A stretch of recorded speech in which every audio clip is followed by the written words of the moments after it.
I'm just going to share with you some information. As you can see on the screen, we have the social media handles for ICCA Africa. So please make sure to follow us and share whatever is happening in this event. Tag us and let's keep the conversation lively. Across Africa, digital transformation is accelerating at an extraordinary pace, from how we do business to how we govern to how we connect with one another. And with that growth comes an equally important question, not just how we innovate, but how do we secure what we are building? Today's gathering brings us together around that shared responsibility. My name is Marie-Ange Rukundo, and it's my pleasure to serve as your MC for the official launch of the International Cybersecurity Community for Africa. To set, yes, thank you. To set the tone for today's occasion, it is only fitting that we hear from the visionary behind ICCA. Do we know him? Do we know who's the visionary in the house? No. Feel free to shout his name if you know. Okay, they don't know you. We can close the event. So the ICCA is a journey that has already grown into a thriving and impactful community. If you may, please join me in welcoming the CEO of ICCA, Jean-Pierre Niodusenga.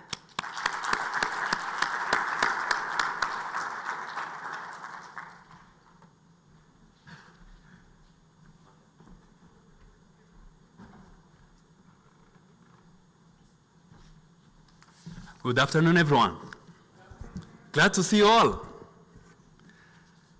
It's a pleasure to welcome everybody on this platform, and I am happy to announce that I'm actually excited about this occasion. And if you allow, can I grab my laptop a little quick?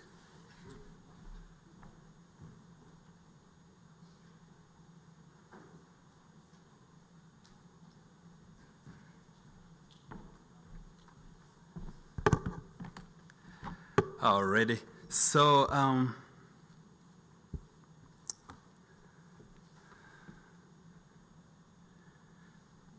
distinguished guests, the representative from Minai City,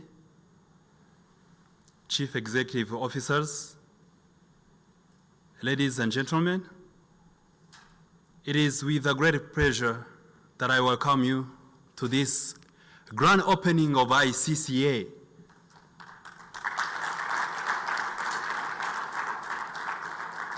I start with greeting you all, and on behalf of leadership of ICCA, which is International Cybersecurity Community of Africa, I welcome each and every one of you. It's my honor today to tell you that this is not just an event. We are unveiling an institution, a new institution that marks the beginning of a new movement. Today, this movement is grounded on a simple and urgent truth that is grounded on Africa's digital economy or digital future. And this cannot be able to survive without securing it. We need a strong community that is going to secure this digital infrastructure. We need collaboration with institutions. We need capacity building. And of course, we need trust. And this should go around collection efforts to make sure that all of us have a role to play. Across our continent, digital transformation is taking a leapfrog. We are moving on a higher pace. And so it's on high speed. Hence, governments are digitizing their, I would call it, solutions. Startups are arising. Young people are embracing technology. And so there's too much energy. People are ambitious, creative. Hence, Africa has an opportunity. And so this comes with the responsibility, because as digital growth accelerates, risk grows with it as well. As systems become more connected, they become more exposed to attacks. And as institutions become dependent on technology, resilience becomes more important than ever before. Hence, cybersecurity is no longer a technical side issue. It is a development issue. It is a trust issue. It is a resilience issue. And it's a shared responsibility. That's why we call upon stakeholders, different people, academia, production industry, tech industry, ICT chamber, different vendors that we have here, people who supported us to actually make it a reality. We have all of them here. We are so honored that you came today. ICCA was established to help build a united, resilient, and a collaborative African cybersecurity community that empowers individuals, organizations, and nations to secure Africa's digital future. Our mission is clear. It's to connect, empower cybersecurity professionals, researchers, students, institutions, and partners across Africa through collaborative engagements, capacity building, trust, knowledge sharing, and all goes around in advocating for safer digital Africa. We are launching ICCA because Africa does not need more isolated efforts. Africa needs a stronger connections. Africa needs talent pipeline, a stronger talent pipeline. Africa needs trusted space for professionals, institutions, and partners to learn more one another in as far as support is concerned. To support, build solutions together, solutions that are resilient to attacks. We can't say we are 100% secure because security is like a whack-a-mole. Today you hit one threat, tomorrow another one arises. And so we need to keep an eye on what you protect. We need to, security as a matter of fact is not a product, it's a process.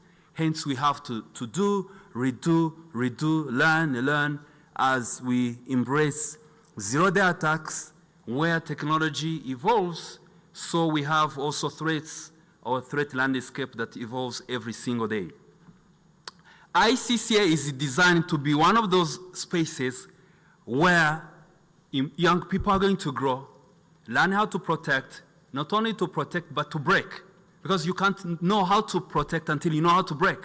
So first of all, we teach them how to break ethically, and then we also teach them how to protect ethically as well.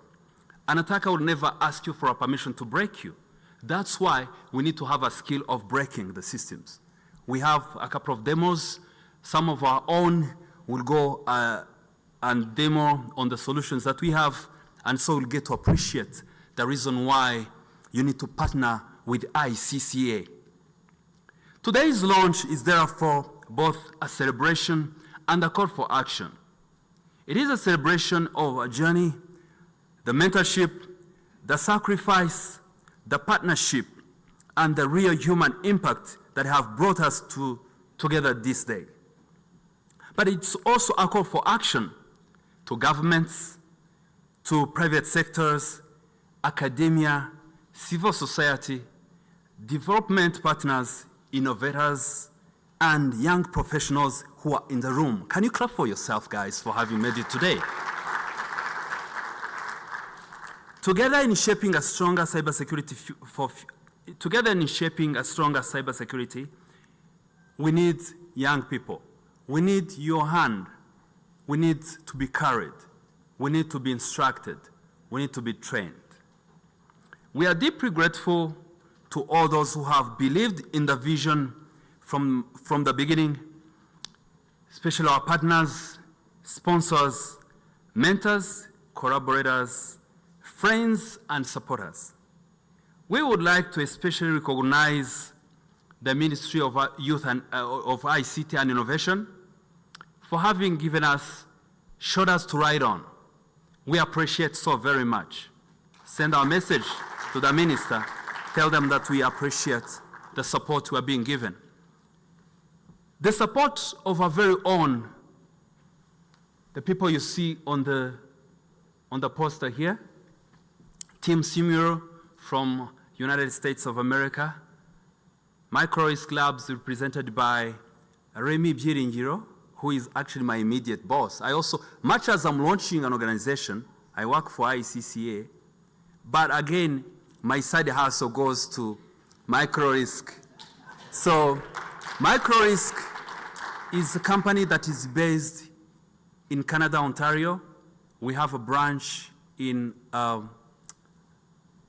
Texas and Los Angeles. And so we are happy to announce that we have in the room CEO of Micro-Risk. Team Simuro was supposed to be represented, but they were unable to do it. So we acknowledge your presence, sir. And so our very own Alex Ntale, ICT Chamber, thank you so much. We are riding on your shoulders. When it comes to partnership with the private sector, you are the man. We salute you, sir. So who's the lab? It's another company that is in software development that has given all it takes for us to be in this beautiful space. You see how beautiful it looks? Can you clap for these partners? Guess what? Who is behind all this lighting? Everything, you see the banner?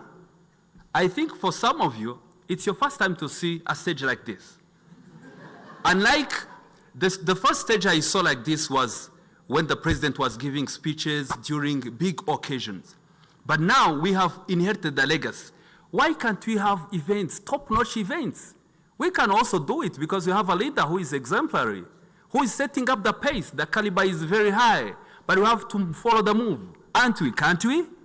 There we are. We are in a good, decorated, well-designed place, and everything is powered by Alpha Entertainment. Can we clap for Alpha? Clap, clap, clap for Alpha. Alpha has given us a platform where we have this great lighting, great stage, and so we appreciate. To all our distinguished guests today here, we thank you so very much. Thank you for not only joining us, but for standing with us at a moment that we believe that carries significance, impacts on us as ICCA in this room and beyond. ICCA is Pan-African movement. We are actually moving to a higher pace, and we are going to take all 54 countries and we put them under one umbrella, and everything is going to run from Rwanda. Can you clap for that? This conversation we start today, it's a beginning and a testament of new partnerships, strength for today that we have, and it's a commitment that we are going to build on, and then this one shapes us into a future resilience in as far as cybersecurity is concerned on our continent. As we move through this program, you will hear ideas, see innovation, witness impacts, and engage with the vision and practical direction of ICCA. My hope is that when this event ends, each of us will leave not only inspired, but challenged. Challenged to ask, what role can we play in building a safer, stronger, and most trusted digital Africa? This is just the beginning. This is the movement, and this is a journey we must take together. To build this foundation, I'd like to briefly take you through the agenda that we have for ICCA in as far as 5-year plan is concerned. The agenda for 2026 through 2030. This is a strategic direction, priorities and initiatives through which we hope to contribute to a stronger, safer, as well as resilient digital Africa. Once again, thank you for honoring us with your presence. We thank you so very, very much. If the MC allows, I can go through the agenda. Okay, perfect. I thought she wanted me to first take a pause, a break. If I need some water, though. Need some water. Okay, perfect. So I'll jump quickly to the vision that we have, and then thank you so very much.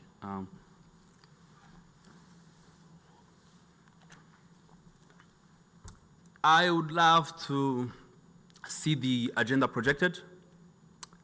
People on the projection, please go ahead and project the agenda. I'll be quick.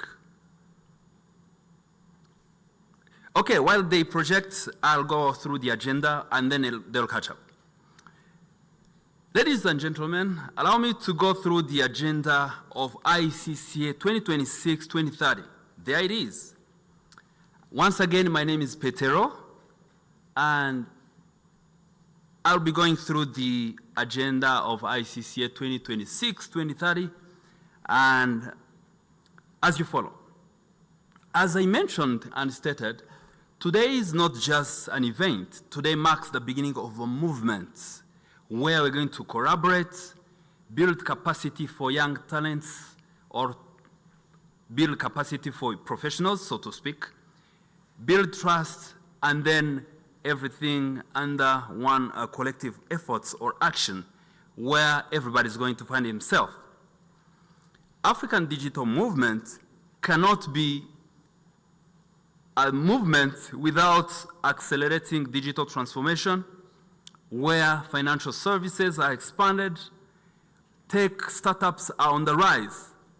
But guess what? As I stated earlier, this comes with a high risk.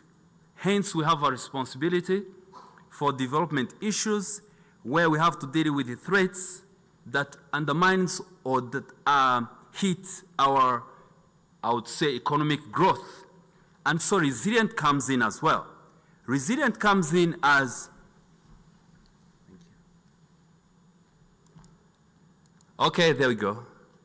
Okay, so here we have resilient issues where we have resilience issues where we have, if you have interconnected systems, then you realize you are exposed or your critical infrastructure is actually exposed. And so we must keep an eye on what is happening. And lastly, we have to deal with trust issues where breaches for public infrastructure or public digital services is at stake. And of course, institutions also are equally involved. And so we have a vision and a mission for ICCA. And our main vision and mission, to begin with, is to connect, empower cybersecurity professionals, researchers, students, institutions across Africa through trusted collaboration, capacity building, building standards, researches, innovation, and advocate for a safer digital Africa. Our vision is to unite, to build a united, resilient, and a collaborative African cybersecurity community that empowers individuals, organizations, nations, and everything contributes to a secure digital future. Why ICCA exists? Africa does not need more isolated effort. Africa needs a stronger connection, stronger talent pipelines, and a trusted space to collaborate. We need stronger connections, as I mentioned, stronger pipeline, trusted collaboration, policy and advocacy. We need the capacity building, which is key. If we don't have young people who are talented, it will be very hard for us to overcome security breaches. Today we don't have defenders. We may have attackers, but if you don't have defenders, everything is going to be null and void. Hence, we need to empower, and then lastly, we need to do capacity knowledge sharing. What makes us stand out, or what makes us different? For us, we've built systems. We are also making sure that we collect all experts together under one umbrella. We are building communities. All of you, those who are interested, today, if you like, you will start a movement with us. You ride on our shoulders into our community-based exercise that we have started to train more than 1 million experts to mitigate cyber threats that are on the rise. So we have shared intelligence, or we have built what we call threat intelligence tools. In a nutshell, you'll see people demonstrating CTI, the tool we have built, threat intelligence, built in-house. They will tell you what it's going to do. It's amazing, trust me. If you don't partner with us, you're in big trouble. We are putting together all experts in Africa, where we are going to identify all talents, we bring them all together. As a matter of fact, we have 98, I will call them experts, from banks, private, public institutions. I have under ICCA 98 people already who are helping us to mentor 600 students or trainees that we have. Some are in the room, others in the UK, US, Canada, Australia. In Russia we have one, and Scandinavian countries we also have a couple of people. In China we have a couple of people. And all these, many of them are Rwandans. Actually 80% are Rwandans, 20% are the people who live with these Rwandans in different communities where they live. I didn't want to start with the Rwandans 100% because we have friends of Rwanda. And again, we're expanding in other countries. As I stated earlier, in building communities, we are moving into Guinea-Conakry. We are heading to Ethiopia. We'll go in Kenya. And if you represent a country where you want us to reach with immediate effect, tonight ICCA is going to fly there. Because our wings are unfolded.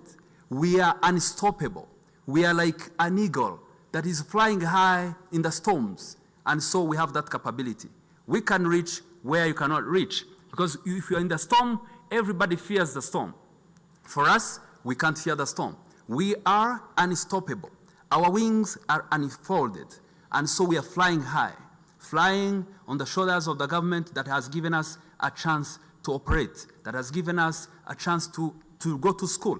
And so we have all it takes to educate young people, young and old, right? Starting from the age of 15, students can be able to be ethical hackers. We can give them skills that they need for them to build a digital economy, a digital cyberspace that is trusted. And so we need your hand, we need your voice, we need your brain, we need your push. We want to ride on your shoulders. And so, ladies and gentlemen, this is briefly our strategic agenda for 2026 through 2030, where 2026, this is just a launch. We are actually going to be, 2026, by the end of the year, we have to be in 5 countries. Already we are in Rwanda, Guinea-Conakry, we want to be in Ethiopia, and Congo-Brazzaville, we want to go there as well. So the 5th country is going to be someone who is represented here. We can actually go up to 10, but our mandate is at least to reach in 5 countries, have ICCA represented and operating, building capacity, securing digital infrastructure that is in place. If they don't have digital infrastructures, we have telco companies here. We can actually get there. We build the networks, and then on top of networks, we put data, and then we secure it, which Rwanda has done in NS1. We built infrastructure. NS2, we are building capacity to be able to secure what we have built, what we have put in place. And so it's our responsibility as young people to drive this move. 2027, we are planning to expand and be in 15 countries. And of course, we are going to launch a scholarship fund. Many students don't go to school because they don't have funds. Today, we are training 600 students, and we are not asking any penny. The only thing we request for them is to buy a map.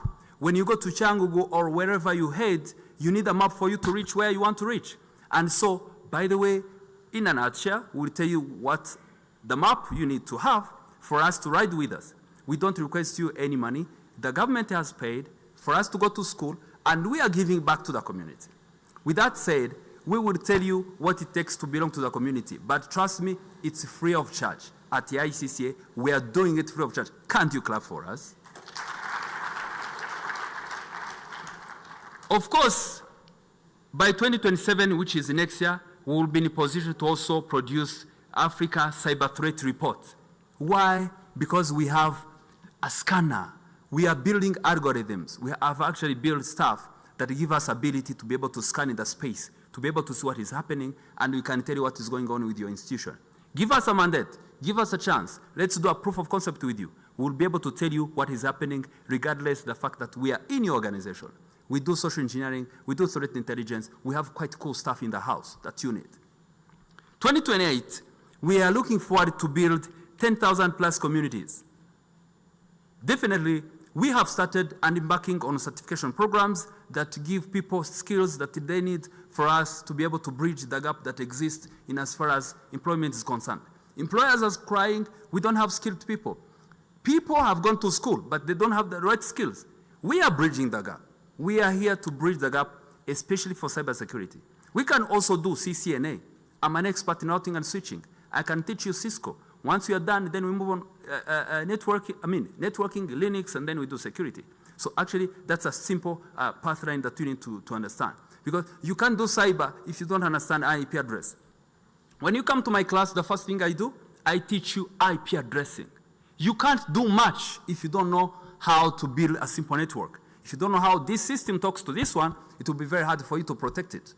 Because on top of the systems, then we have what we call data, applications, operating system. So we need to know how this one talks to this one for us to be able to protect it. If you don't know, then you're in big trouble.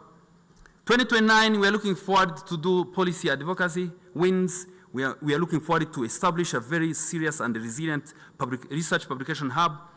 We are looking forward to have what we call research and development. We have a lot we can be able to explore, even in the space. There's a lot we can be able to capture here. There are labs we are going to build, hardware labs that are going to be actually, you know, when you're a programmer, you go to a computer, you program. But when you're a network or a security guy, you've got to have a security lab that has got, I would call them firewalls. We need to build them. If Chinese, Americans, Europeans, they build systems, they build how do you call them? Network devices or security devices.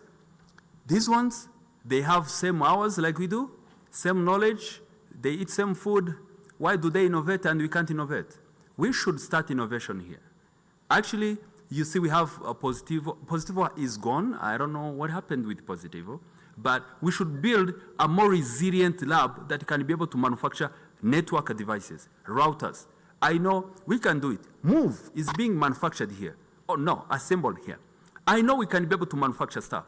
Why not us? Why should we wait for other people to innovate for us? We need to create innovative solutions here, and everything has to start with us. We need to believe in ourselves. Sometimes when I say things here, people don't doubt, people don't believe in me. But me, I believe in myself.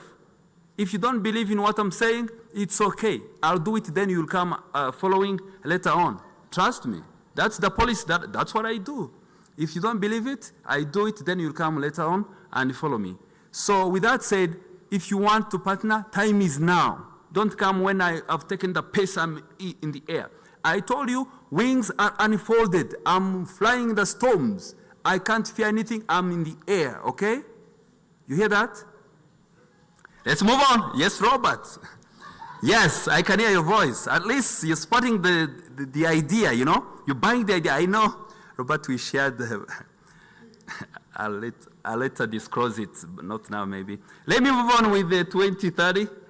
2030, we are going to build a Pan-African Cyber Resilient Index, which is quite paramount, quite important. And of course, by then we'll have 50 and plus network professionals, and everything is going to be running from the hub. This is going to be the hub. Kigali is going to be the what? The what? Can you say it loud? Kigali is going to be the what? The hub. We are going to drive innovation. All guys, they should come here and learn for what we are doing. Look at this stage. Look at the stage. It's state of the art. Everything should be state of the art, okay? Global partnership is going to be in place. And so this cannot be a reality without having these partners. Team Simul from United States of America, Microrisk from Canada and America, of course, ICT Chamber from Kigali, and I know you are all over the place, and in Mozambique and everywhere, you know. Huza Lab is also in 5 countries in Africa, so we are scaling up. We can't end this talk, I would call it a talk, or I don't know how you call it, but we can't end without thanking Alpha Entertainment. We are so humbled. Thank you for the good work. Thank you for the setup. The lighting is nice. Can you flip the lights and then we see? Go ahead and flip the lights. Go ahead and do it. Let's see. Let's see. Let's see. Yes. I hope you can do better than this, right? So, with that said, we have a call for action. Of course, the government is already supporting because we have the Ministry of ICT represented here. Private sector, Alex Ntale is also representing. Academia, I know so many universities. By the way, I forgot to mention that I've been a university instructor for the last 15 years. I've been training people. On average, since 2010 up to now, I taught 10,000 people. Yes, because, yes. If I have students I taught here, please stand up. I want to see. I want to recognize you. Students I taught, don't feel ashamed. Stand up, let's see. Can you wave to me? Can you wave to me? Yes, they are here. You see, wherever I go, they go. It's like Ruth and Naomi. Yeah? They will die there. Yeah? So they are joining the movement today. So are you left behind? Why would you be left behind? Go tell the people you left behind. You tell them, we have seen something. We have seen something the eyes have never seen. The ears have never heard. Have you ever heard this before? I don't know. So academia, universities, and everyone has to come on board. We have to join hands together. And so we thank everybody for having joined us for this incredible launch of ICCA. Let's build Africa's cybersecurity future together. Thank you so very much.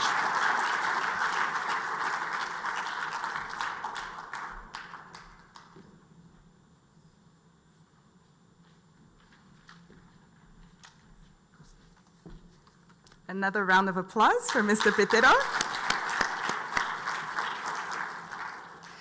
Thank you very much for those inspiring remarks. Mr. Petero, forever in inspirational mode, huh? I swear, if we gave you 1 hour, you would have filled it, wouldn't you? So at this moment, I would like to recognize our online audience that's following on YouTube. You're most welcome, and thank you for joining the conversation. Let's have the chat room active. And for anyone who has joined after we started the program, you're most welcome. We are well underway. I hope that you caught those remarks from our CEO of ICCA and that you will not be left behind. So we know that there are many people who had signed up for this event that were not able to attend in person, so you can let them know that we are live streaming on YouTube, and the handle is ICC-Africa. Now, at the heart of every great institution, there are individuals whose vision, dedication, and impact shape not only systems, but people. The documentary you are about to watch shares reflections from some of the students and professionals who have been part of this journey. Through their voices, we catch a glimpse of that impact in a simple and personal way. I would like to direct your attention to the screen for this short documentary.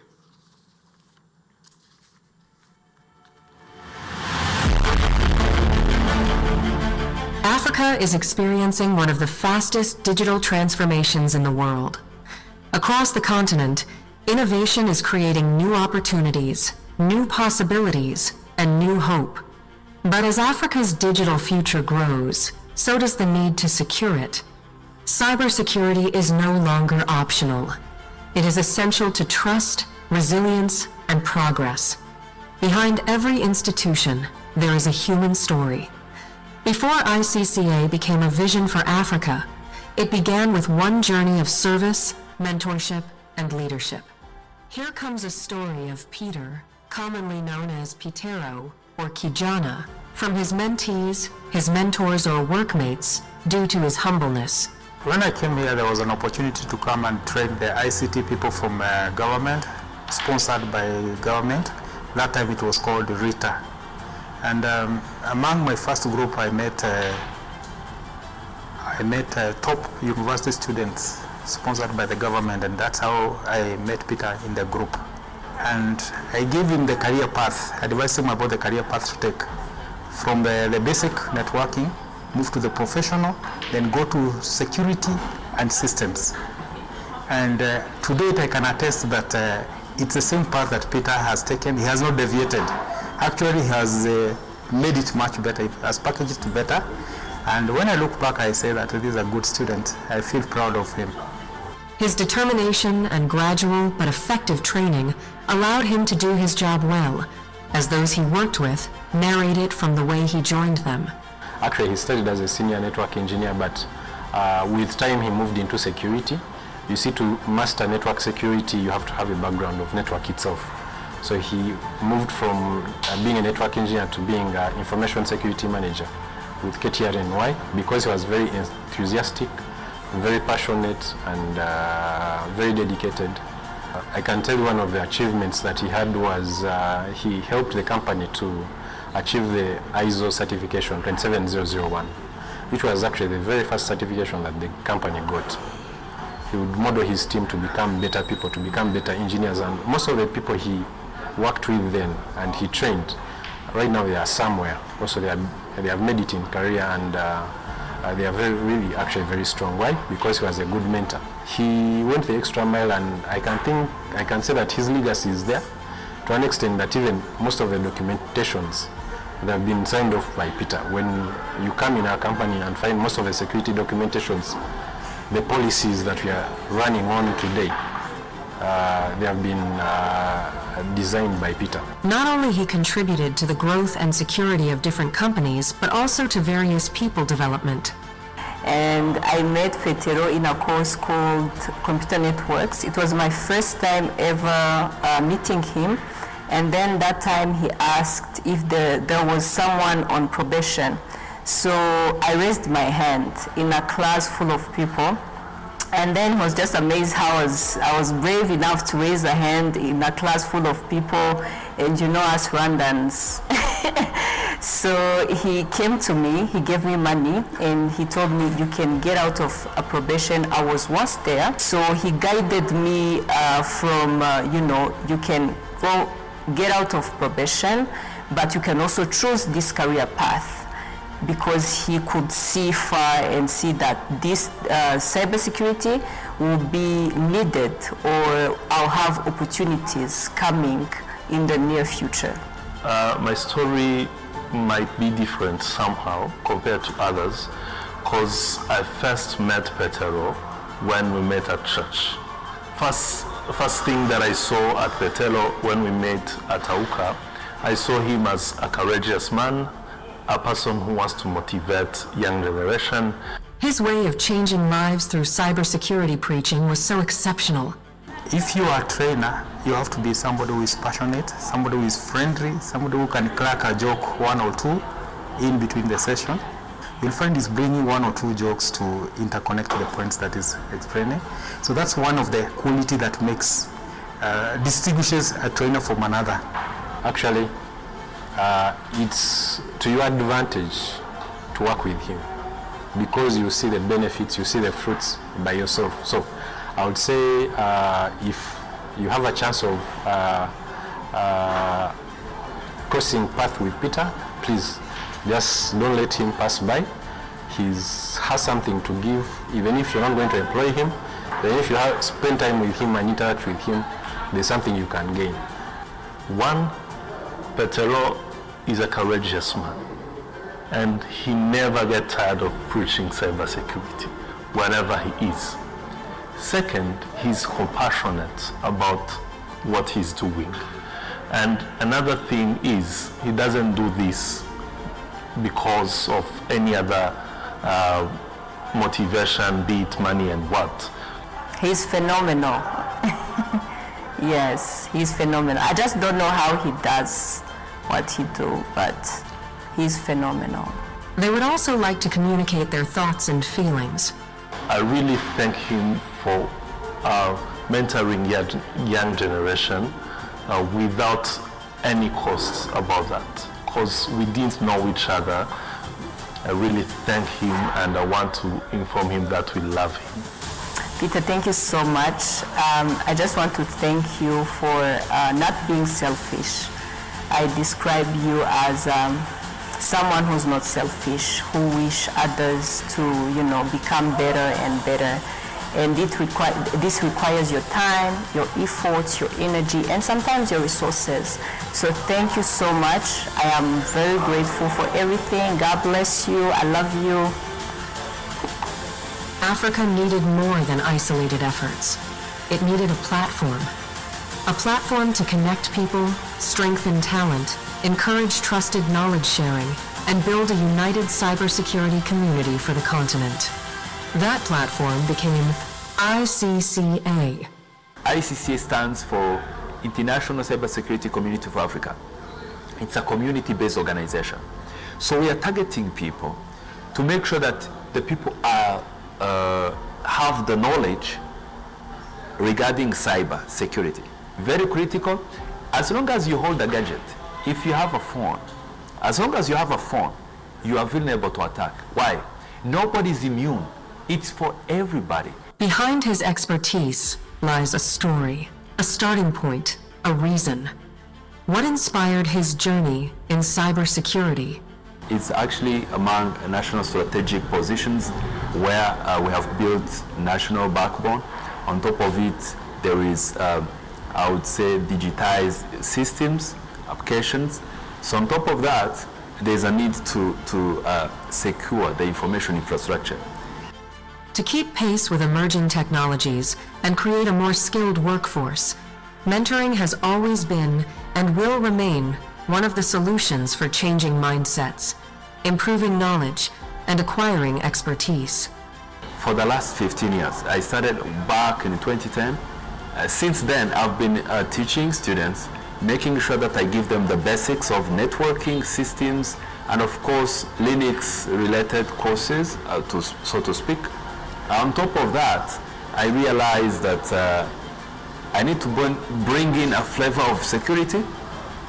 But all in all, I bring everything all together in what we call mentorship, be it in class and off class.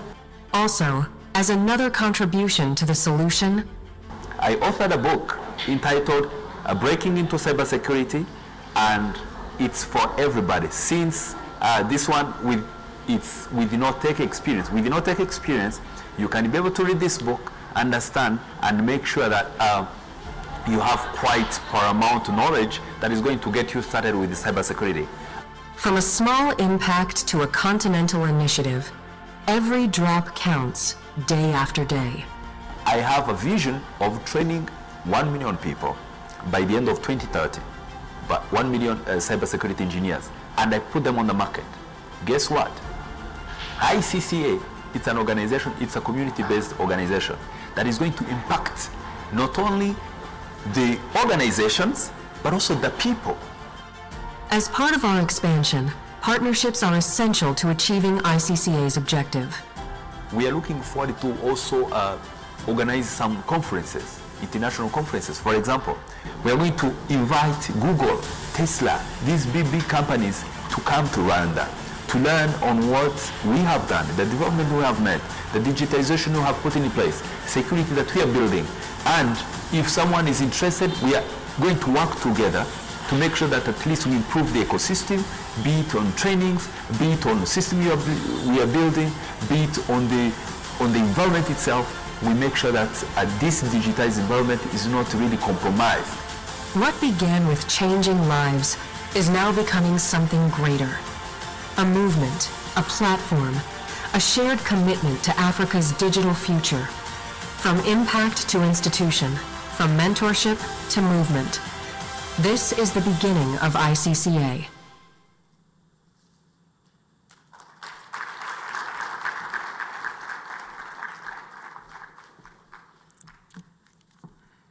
That was a very shallow round of applause. I think we can do better. So, as I said earlier, the documentary only had a few voices. If I were to quantify the number of students and people that have been impacted by Mr. Petero, I think we would reach thousands. Petero, thank you for your good work. What we're witnessing today is the formalization of something that has already been creating real impact, as we have seen this in this short documentary. A movement bringing together cybersecurity experts across Africa under one umbrella, built by practitioners, designed for African realities, and powered by collaboration. Strengthening cybersecurity at scale requires strong public sector leadership through policy, coordination, and long-term vision. To share a public sector perspective on cybersecurity and national innovation, please join me in welcoming Grace Niwe Mukiza, Program Associate in the Digital Inclusion Council at the Ministry of ICT and Innovation.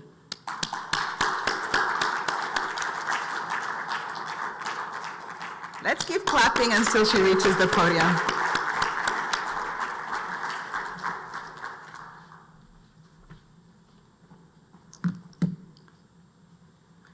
Thank you very much, distinguished guests, ladies and gentlemen. It is an honor to have been invited. You can hear me? Sorry, I'm short. It is an honor to have been invited to speak at the launch of the International Cybersecurity Community for Africa. I want to begin by congratulating Petero for being the driving force of this initiative. And your vision is bringing together this community in a both timely and necessary time, and the ministry is proud to stand with you in support of it. This is a reflection that cybersecurity cannot advance by any single actor, whether being the government, the private sector, or the community. We need all of them to be on board. Rwanda is digitizing at an extraordinary speed. Mobile money, e-government, digital health, online learning. These are present realities transforming millions of lives. But every system that is connected is a system that can easily be attacked. Rwanda's engagement in cybersecurity is anchored in our highest national development framework. Our National Strategy for Transformation, NST2, places digital transformation at the heart of Rwanda's ambition, fully digitizing public services, the national single digital ID, a target of training 1 million coders, but I see that he's already trying to beat us on that. And also equipping 500,000 citizens with advanced ICT skills. None of that is achievable without a secure and trusted digital ecosystem. Cybersecurity, in Rwanda's view, is not a technical side note to NST2.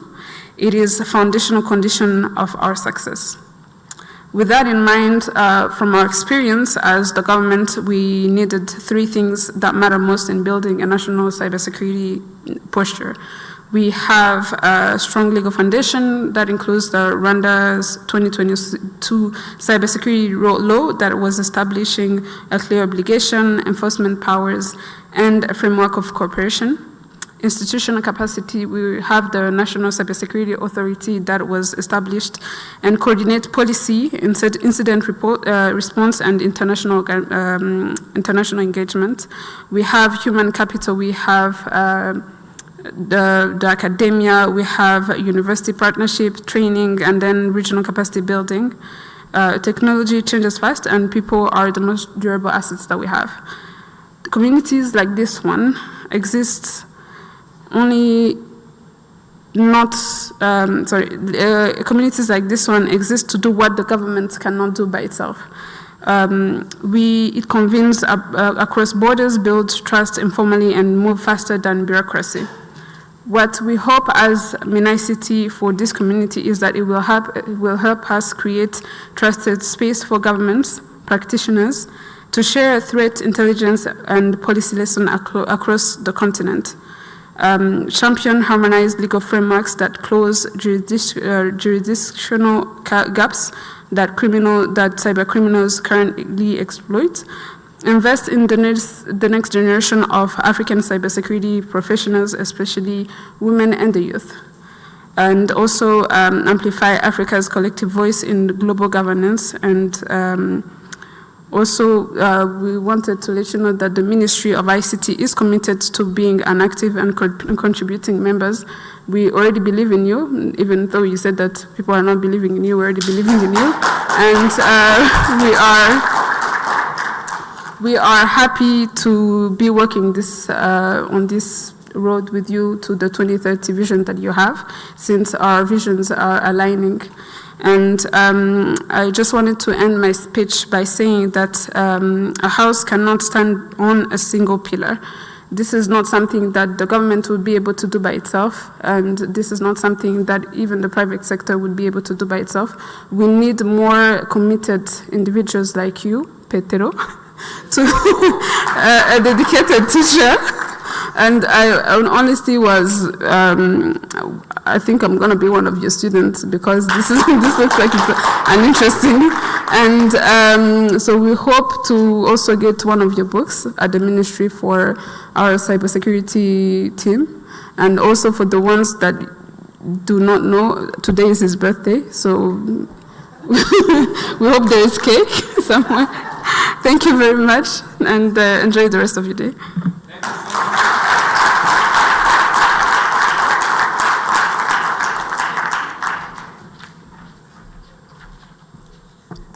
So, Petero, the name has become a joke.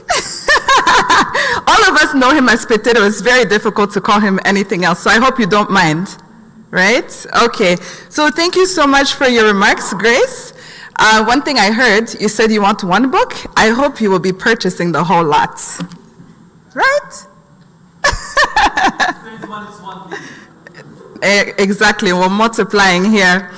All right, so as Africa's digital ecosystem continues to grow, the role of industry is becoming increasingly critical, not only in driving innovation, but in securing the systems that power our economies. To share an industry perspective on strengthening Africa's cybersecurity ecosystem, please join me in welcoming Alex Ntare, CEO of the ICCA Chamber.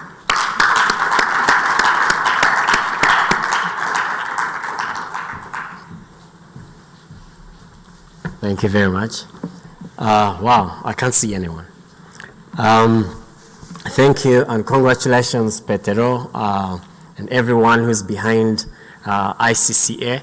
It's really an honor and a pleasure to be part of this. And I made sure I come with a book.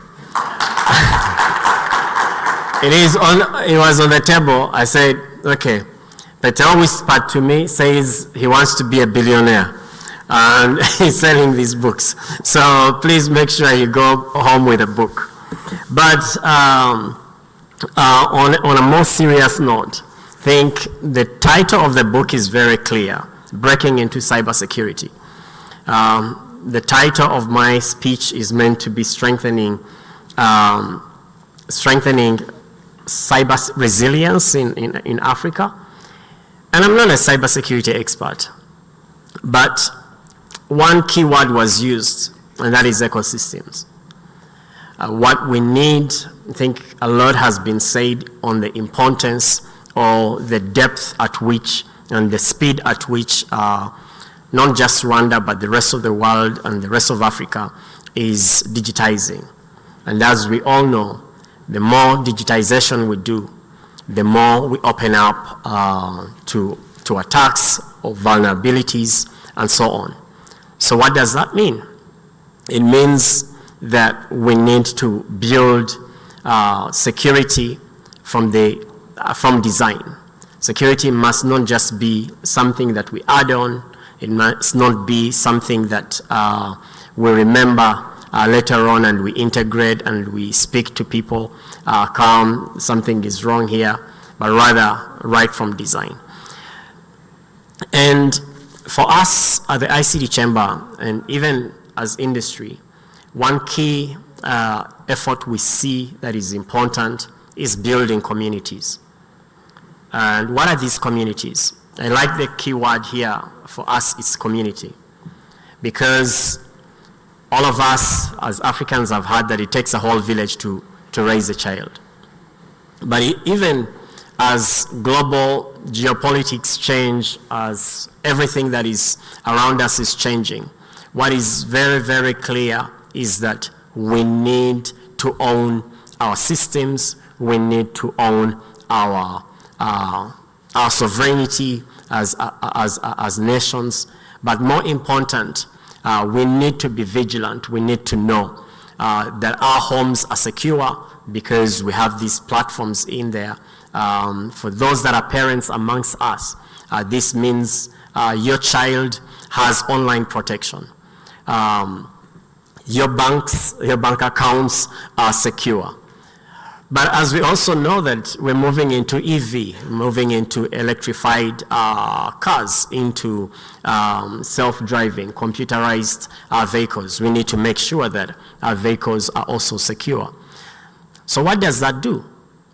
What that does is that it opens up not just challenges, rather, it opens up also opportunities. To the extent that it opens vulnerabilities or challenges that we have to struggle with, it also means that it's opening up opportunities. And as a community, what do we aspire for? What are the things that our president has constantly reminded us of? Is to think big, to stay together, and to be accountable. And what this means is that as we build, we're also building for ourselves, we're building for our communities. We're creating opportunities, we're expanding opportunities. As we digitize, it means we're expanding opportunities for cybersecurity professionals, for cybersecurity enthusiasts, and for researchers, and for the entire value chain. So today, for me, is an encouragement, and it's exciting, really, and I think Grace touched on it, that our vision as a country has been articulated very clearly, that we want to have 1 million coders, okay? And that's 1 million coders. It's at different levels of proficiency. And 500,000 of that is people with deep knowledge, deep expertise. And that depth is what creates competitiveness. As some that are familiar with economics may remember, every country needs a competitive edge or competitive advantage, comparative competitive advantages. So what is that going to be for Rwanda? For the young people that are here, for the professionals that are here, for the researcher, for a leader, for an academic person that is here. What does that mean? And how do we all bring and add to this table? Our piece, okay? Because as we all know, you're as secure as the weakest link in your network, okay?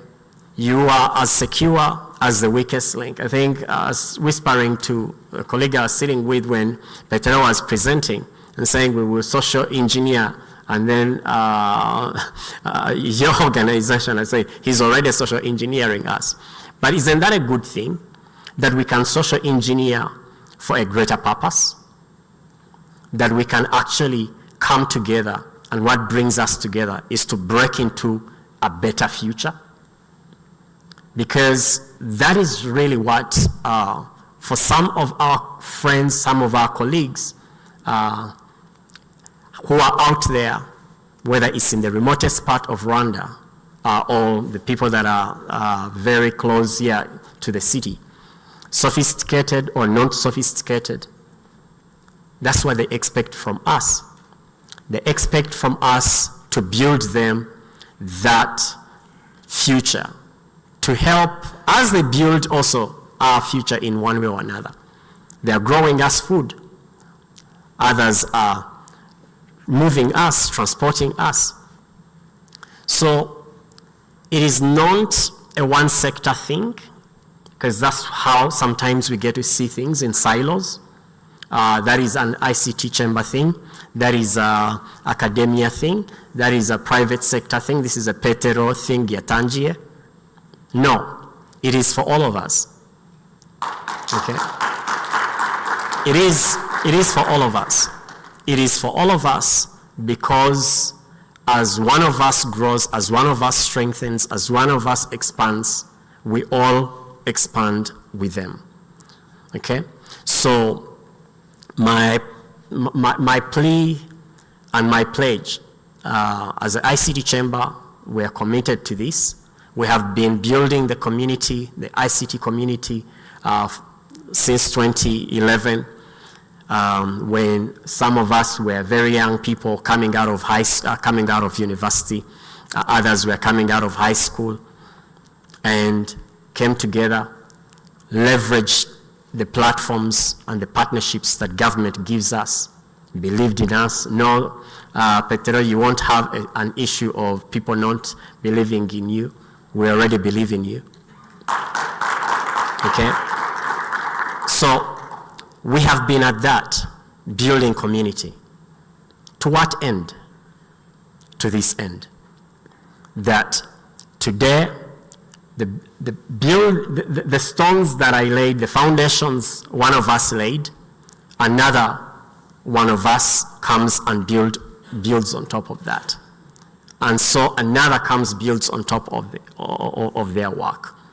And as we all build on each other, we strengthen each other, and we strengthen our resilience as a country, as a people. Our president reminds us that the country, the geographical coverage may be small, but we're not a small people. Okay? So, it is in all of us. Every one of us has that spirit. Yokwanda. Rwanda, Kwanda, to expand. Okay, I think it was Mushikiwabo who wrote the book that Rwanda means the world, Rwanda means the universe. Because where you are in Canada or in America or wherever in Asia, that's where Rwanda is. That's why the president goes for Rwanda Day, meeting the diaspora.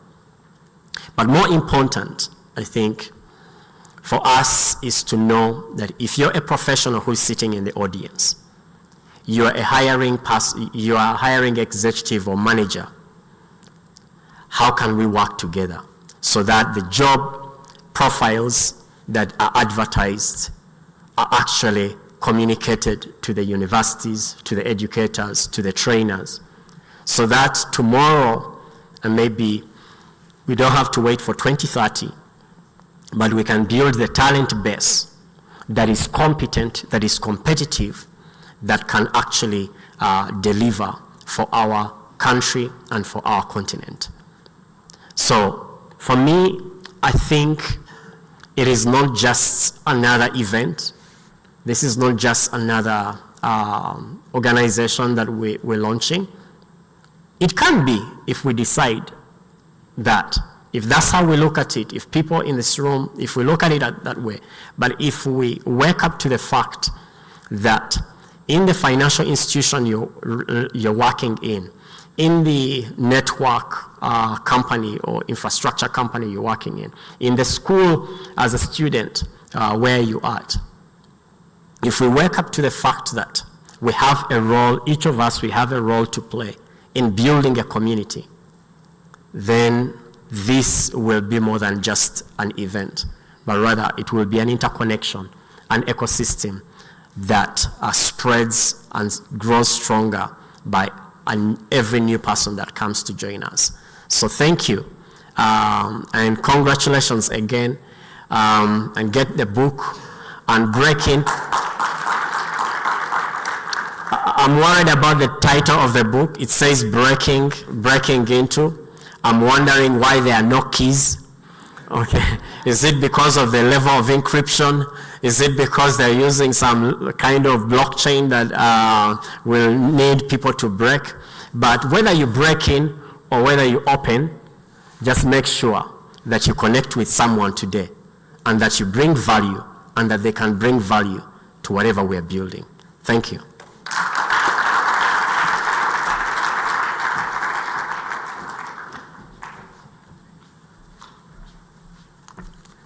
Another round of applause, please. Thank you very much for those thoughtful and comprehensive remarks. So far, from all the speakers, we heard one resounding theme, and to me, it was collaboration. Big commitments were made. This meeting is recorded, so we will make sure to dutifully follow up on everything that was spoken of today. Won't we? All right, so ladies and gentlemen, we now arrive at a defining moment.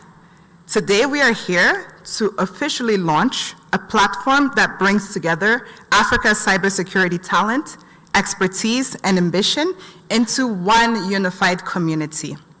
At this time, I would like to invite on stage our distinguished guests to mark the moment.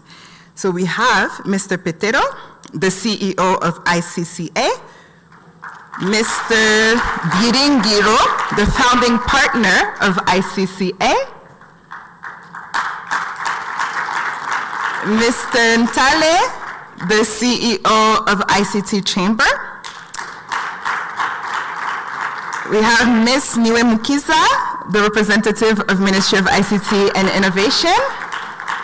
And we have Mr.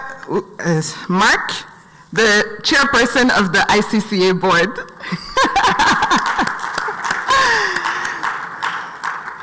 All right, can we get a microphone? You have your microphone, Petero? No? I think we have one here. Okay, tech team, can we have a drum roll? How do we signify this moment? Come on, let's make this exciting. Okay, tech team is not working. Let's do it with our hands. Not clapping, drum roll.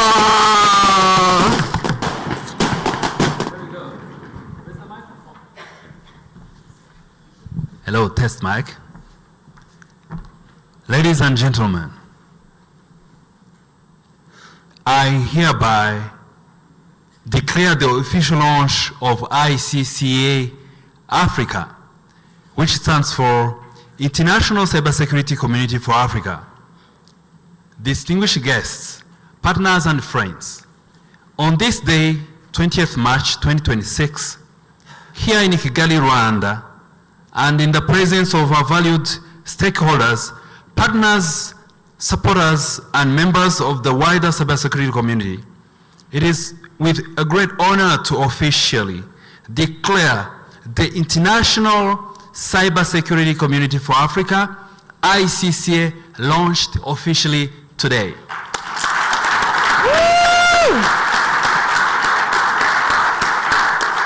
ICCA is established as a Pan-Africanist or as Pan-African platform dedicated to strengthening African digital resilience through collaboration, capacity building, standards, research, innovation, and advocacy.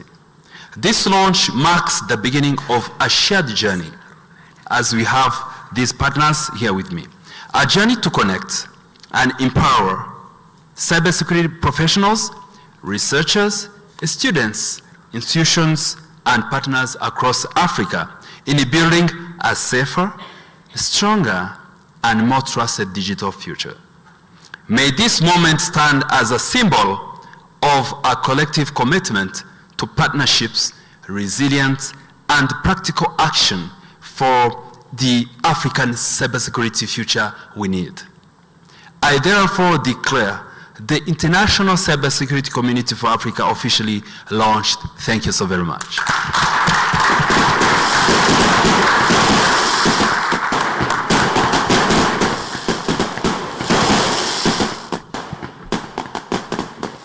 You may now take your seats. Thank you very much.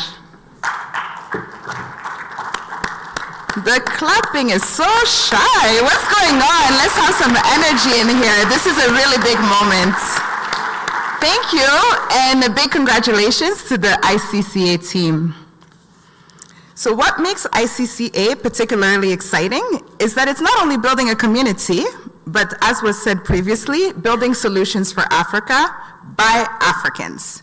So now we're going to have a live demonstration of ICCA's platforms including the CTI and CTF. We'll begin by having Tun London join me on stage to present the CTI, and she will be followed by Aklile Mamo, who will demonstrate the CTF. A round of applause for London.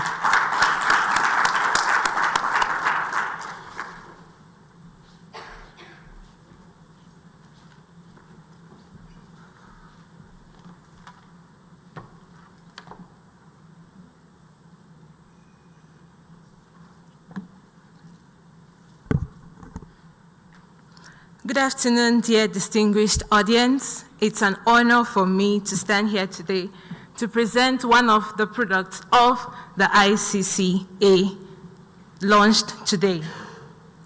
ICCA brought us today for us to share with us a wise word from a young man that once said, "To catch a thief or an attacker, you should think like one." As we sit in this room, hello. Okay. As we sit in this room currently, there's a high probability that an employee in one of your companies, organizations, or institutions have been compromised or cyberly attacked.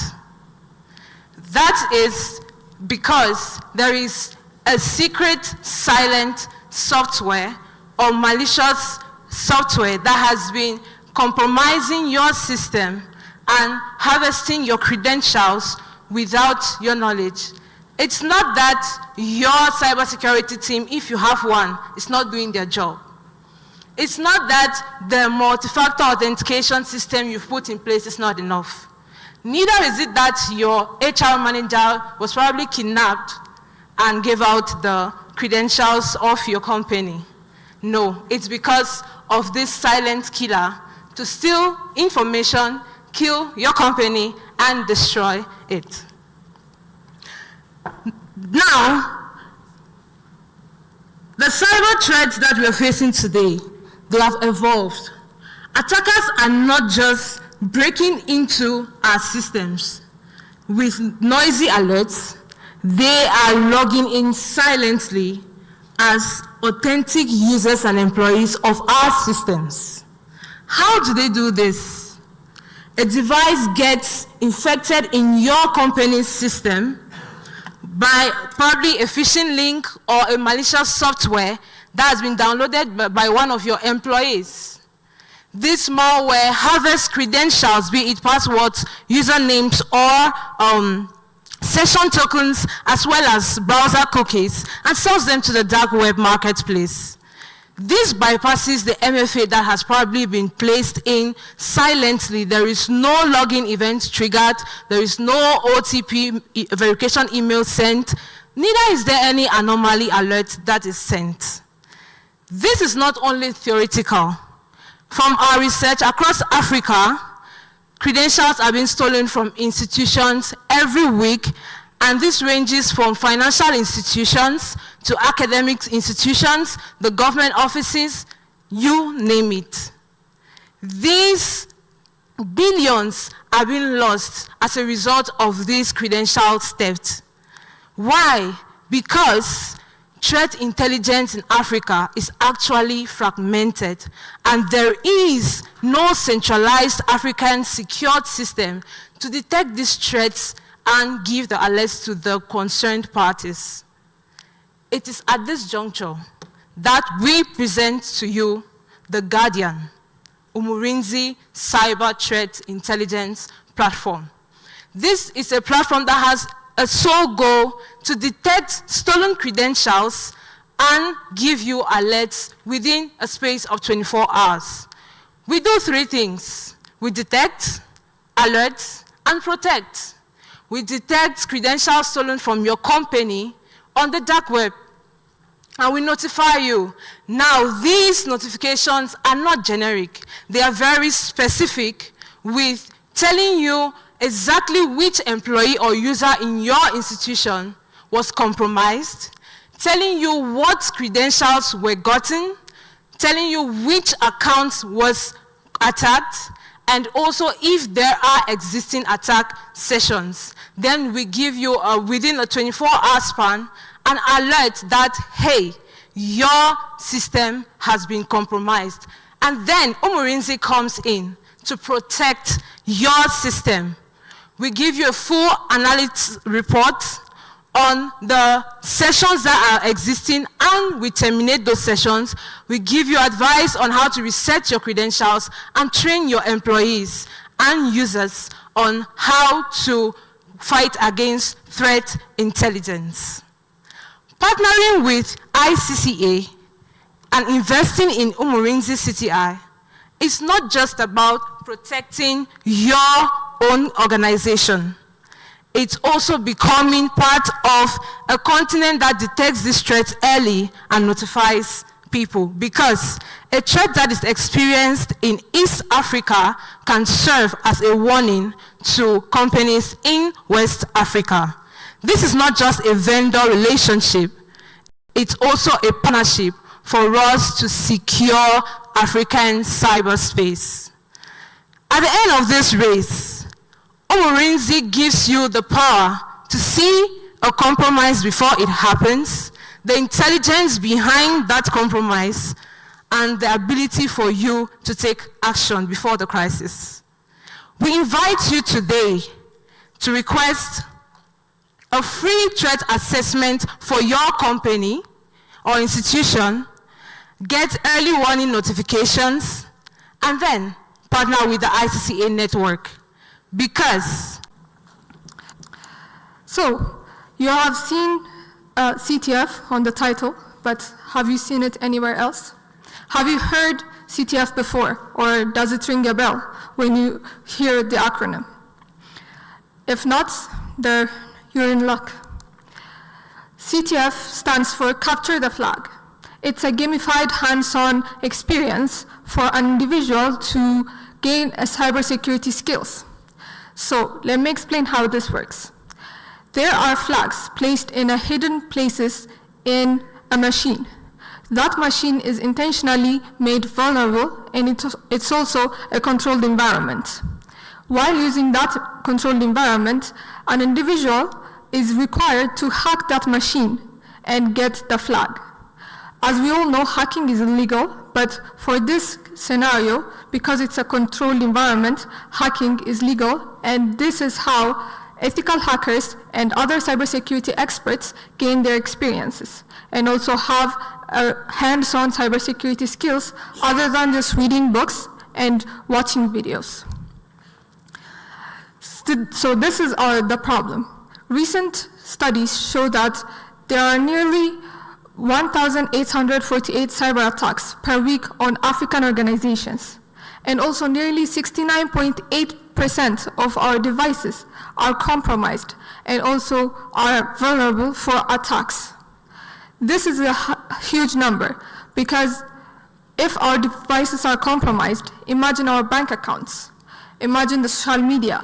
If someone gets their hands on the money that you have in your banks, it's gonna be gone, right?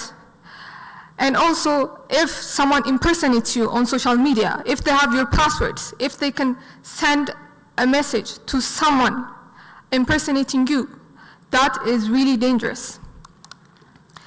So when I show you this problem, you might say, we have cybersecurity experts, we shouldn't be worrying about that. But the problem is, globally, there are 2.8 million cybersecurity jobs that are unfilled. There is a lack of cybersecurity experts, especially in Africa. In the whole continent, there are less than 300,000 cybersecurity professionals. This leads to a high risk on our economy and also our security. So imagine this. We have said that CTF challenges give individuals cybersecurity skills that they need for them to have a hands-on experiences and also fight off unethical hackers. So think if there's a CTF platform that is available for everyone. Everyone can go there and have cybersecurity skills and practice what they have learned so far, or also can learn from scratch from that platform. That's what ICCA CTF platform does. This platform is presented by Africans to Africans, or can be the whole world if anybody wants to use, that can provide CTF challenges for individuals to enhance their skills on cybersecurity. So what are included? It supports both team and individual competitions. This is needed for people to enhance their games and also for younger generations to be more attracted into competition, to make it feel something enjoyable, and also to support each other while learning. It also provides a friendly user interface, and also upon the completion of competitions and also CTF challenges, there are certificates. This can also be an incentive for people who are just beginning. So what makes us different? When we talk about CTF platforms, we're not the only one. There has been done CTF platforms, but the problem is they don't have learning materials. We do. We provide learning materials. They're not affordable. Most of them are made in the West. So that means we have to pay in foreign currencies to use these platforms. This one is more affordable. And this is done in Africa. It's African solution for African problems. When we say that, it means that we can see the problems on our organizations. What kind of attacks are we facing? Based on those attacks, we can make CTF challenges so that our cybersecurity professionals will be skilled on the skills that we actually need. So our CTF platform is already on the run. It's already in action.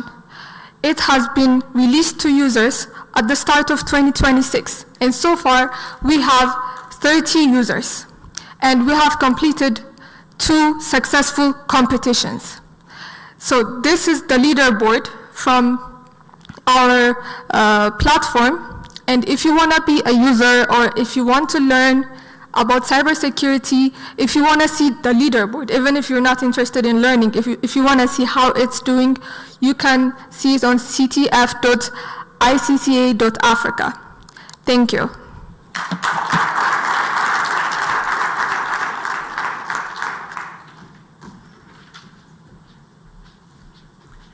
Let's appreciate our 2 fantastic presenters one more time. I tell you, it's not easy standing up here talking to an audience that you can barely see because of the lights, and they don't react. Come on, guys. Let's show some more love. Yes. So if you're interested in learning more about both solutions that were presented, Ms. Mamo and Ms. Landon will stick around, and you can talk to them at the end of the program during the networking session. Now we're going to move into a critical conversation. Our panel today will explore Africa's cybersecurity landscape, the challenges we face, the opportunities ahead, and the importance of working together. I would like to invite our moderator, Sandra Ouadede, to join us on stage and lead this conversation. Once you reach the stage, you can go ahead and introduce your panelists as well. Let's have a round of applause for our moderator.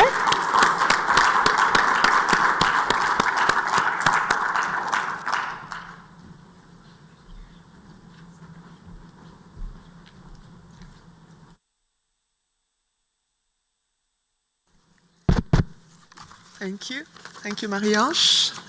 Good afternoon, everyone. I would like to invite on stage Mr. Rémi Byiringiro, the Managing Director of Micro Risk Labs.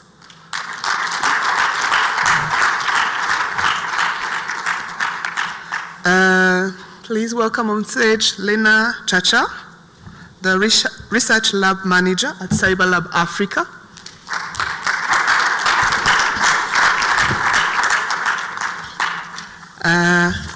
Next and last for this panel, Petero,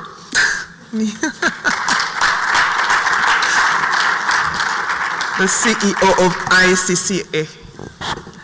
Good afternoon, everyone. Good afternoon. Yeah, I'm honored to be your moderator today, this afternoon, for this panel, and also to be part of this. I think we will start maybe with a very short introduction I can see all areas are represented. We have academia, we have researchers, we have institutions. So I'll start with you, Mr. Remy, and maybe tell us a little bit about micro-risk labs. I can see that it is an intersection of risk modeling and financial inclusion. So maybe by introducing micro-risk lab, you can also tell us a little bit how the institution is approaching the challenges of quantifying the cyber risk of actors at the base of the pyramid, especially for micro and small enterprises that are rapidly onboarding to the digital payment with virtually no risk assessment frameworks in place. Thank you. Thank you so much. 1, 2, can you hear me? Yes. Good afternoon, everyone. My name is Remy Byiringiro. I am the Managing Director for Micro-Risk Labs.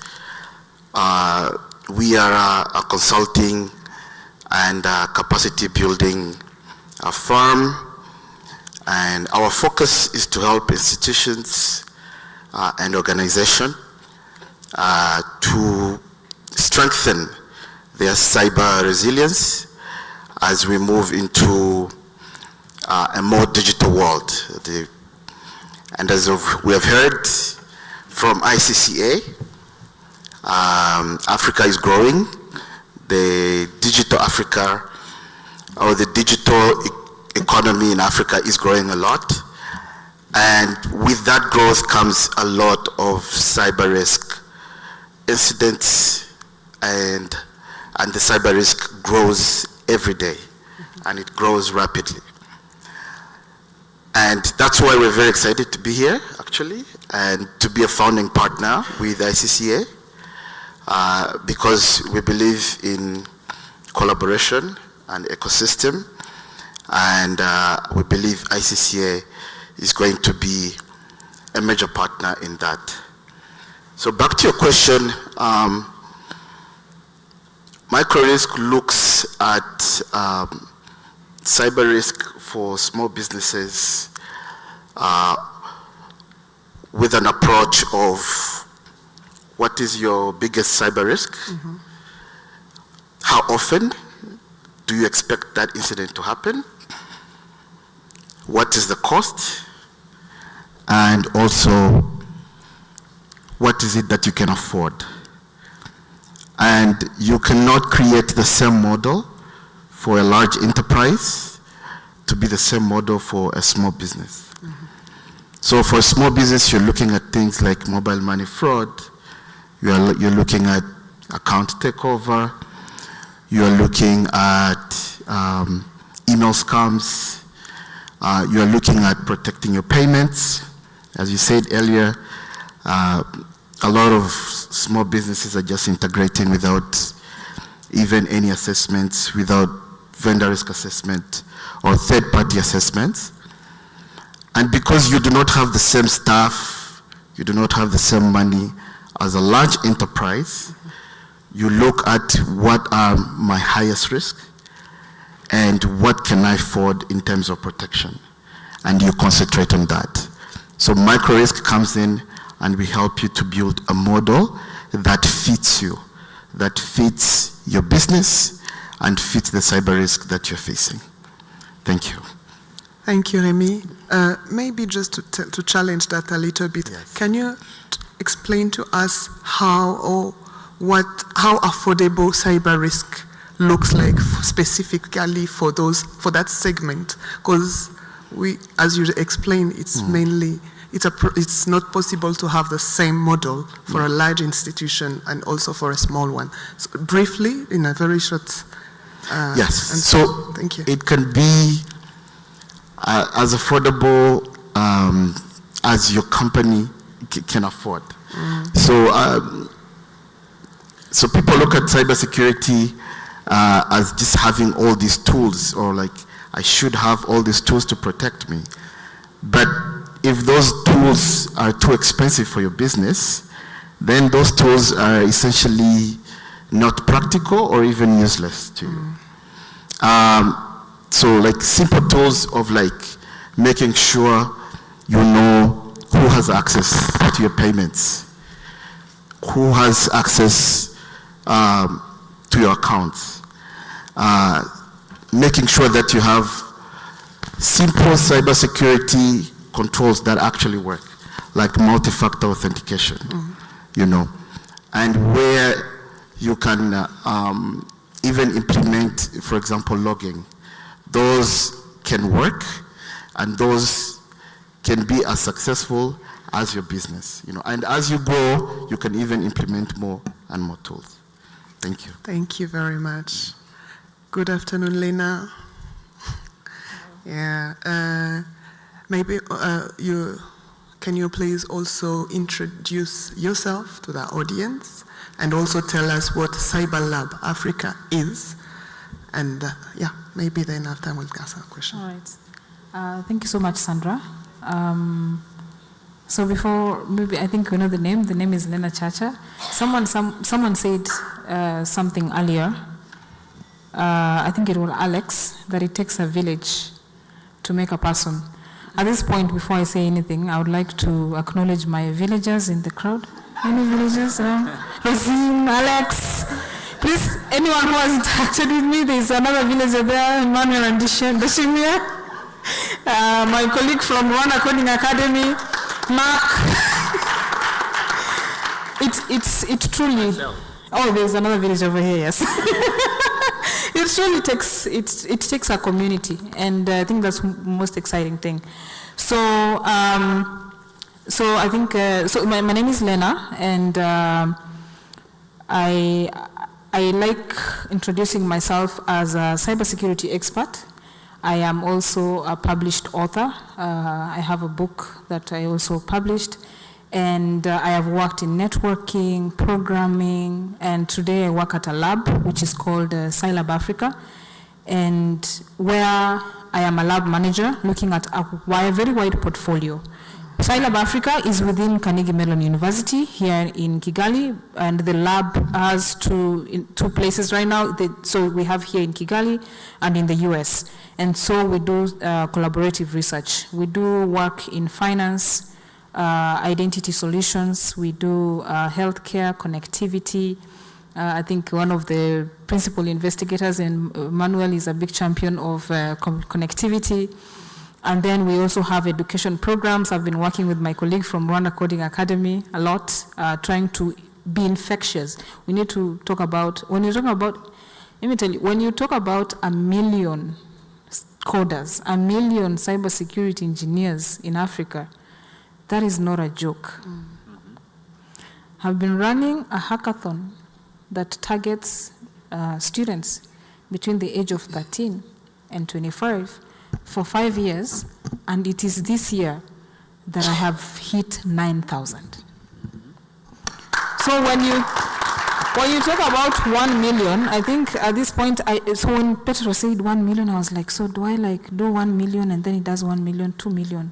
And I'm like, maybe I will negotiate with him, we do like 500 each and then we'll yeah, so I do mentoring of teams and innovations around cybersecurity, and in a way, so I've mentioned finance, identity solution, healthcare, connectivity. So my job is to bring the cybersecurity perspective into it and also think about what could go wrong. Thank you so much. Thank you, Lena. Wow, that's very interesting. Thank you. So now, the cybersecurity talent gap in Africa is very well documented. But the research talent is arguably even more acute. We need people who don't just practice security, but advance the field knowledge frontier. So how does Cyber Lab Africa how is it doing it to develop a pipeline of African cybersecurity researchers? And how do you approach the tension between international academic collaboration and retaining that talent within Africa? Okay, so I'll start from the latter question, the tension between international and retaining capacity. I will take you back to, I think today, if you are developing an application and you decide to hire developers in Africa, someone is going to beat you at it.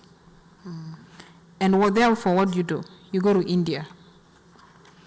India has, oh man, it's like everyone can write code. Worse, everyone can write code. And I'll give you a history lesson if you don't know about this. India made the same, something that they made a vision a few years ago, and they said they were going to produce 1 million engineers. I don't remember the number of years. And they have done it to a point that if you go to Silicon Valley, you would think it's a small India. If you go to, if you look at software being produced, it is also being produced from India. And that's why I'm so excited about this, the declaration that he has made. And I think at PICO CTF, which is a cybersecurity capacity building program, we also have declared the same, that we want to train 1 million. That's why I was looking at 1 million and I'm like, I'm still at 9,000. And so we cannot stop the migration. I think that's a fact. It's just that we cannot stop the migration. But we just have to produce so many that even if we lose 10%, we're still left with 90%. That is the way it should be. But again, as I usually say, when you want a big dream, if we want to make a party here, is there a party after? Yeah. Oh, okay. If we want to make a proper party here, everyone has to stand up and dance. And therefore, a big dream is a multifaceted dance that is contributed by everyone. That means all of us here have a role to play. The way I usually look at this is like a tree. So there is this tree, we know the vision. We want 1 million. That is the million down there. And then we have to go all the way to the branches. It means that if you're an educator, shout out to my educators in the room. If you're an educator, it means that you have a role to play in contributing. If you are a parent, parents in the room, where are you? Parents, don't deny your kids now. If you're a parent, you also have a responsibility of training your kids and even the neighbors' kids. If you are students, I saw some students, Petero students stood up. One of the things that we introduced last year in PICO CTF is that I finance different groups in different countries, and the only thing I tell them is that the activity that we are doing this month, I want you to go to the market, the equivalent of Nyabugogo's the market, and I want you to just talk to someone for 2 minutes about how they should not be giving out their PIN, or their Momo PIN is like 2, 3, 4, 5, 6. You get? It has to be, it's a must. So the only thing that I want you to remember that it has to be a multifaceted dance, and producing so many that even if we lose 10% to, this guy is from the US, for our Uncle Trump, we still have people remain here. The other question was about the pipeline. We have so many programs. CMU Africa itself, I think one of the most excellent programs right now is the cybersecurity program at CMU Africa. And if there are students here who have just completed their undergraduate, please apply. The second thing is that within the lab, Scilab Africa, I can proudly say, is the first lab that focuses on cybersecurity in Africa. I think that deserves a clap. And we are doing so much. We are doing so much in the space. We are doing threat intelligence. We have tools that have been developed.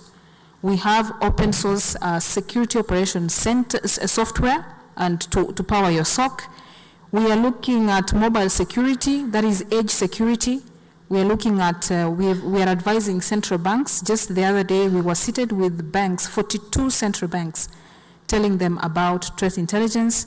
And we also produce annual reports, which is called Securing the Digital State. Version 3 is gonna come out this year. So that is some of the things that we are doing to produce researchers and encouraging the spirit of publishing. I feel like the only reason why we feel like we are not producing much is because we Africans do not document our findings, and we do not document what we know. And that is, oh, there's one documentation here.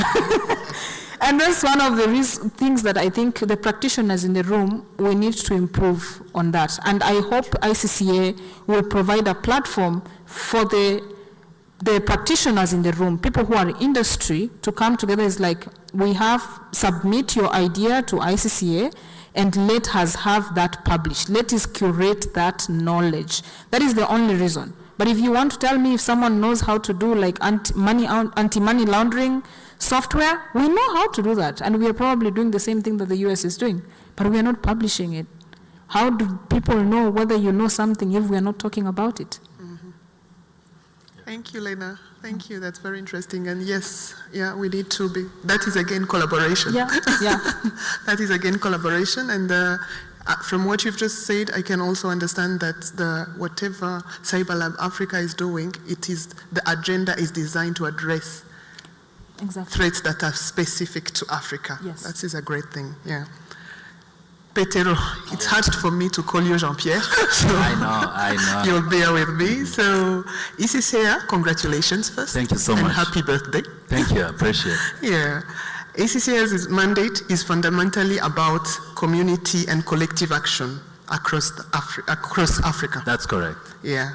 Yet we still have Africa's cybersecurity ecosystem, which remains deeply fragmented, either by the language, geopolitical interest, or even the regulatory regime. Mm-hmm. So how is ICCA building the bridge to bridge these divides?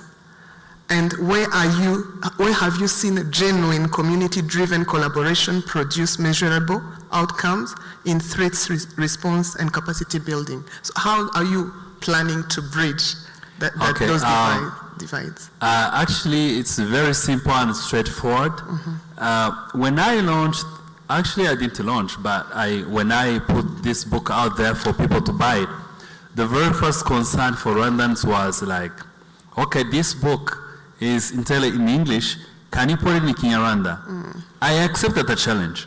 We are actually, Clovis is on it with our team. We are producing Kinyarwanda version.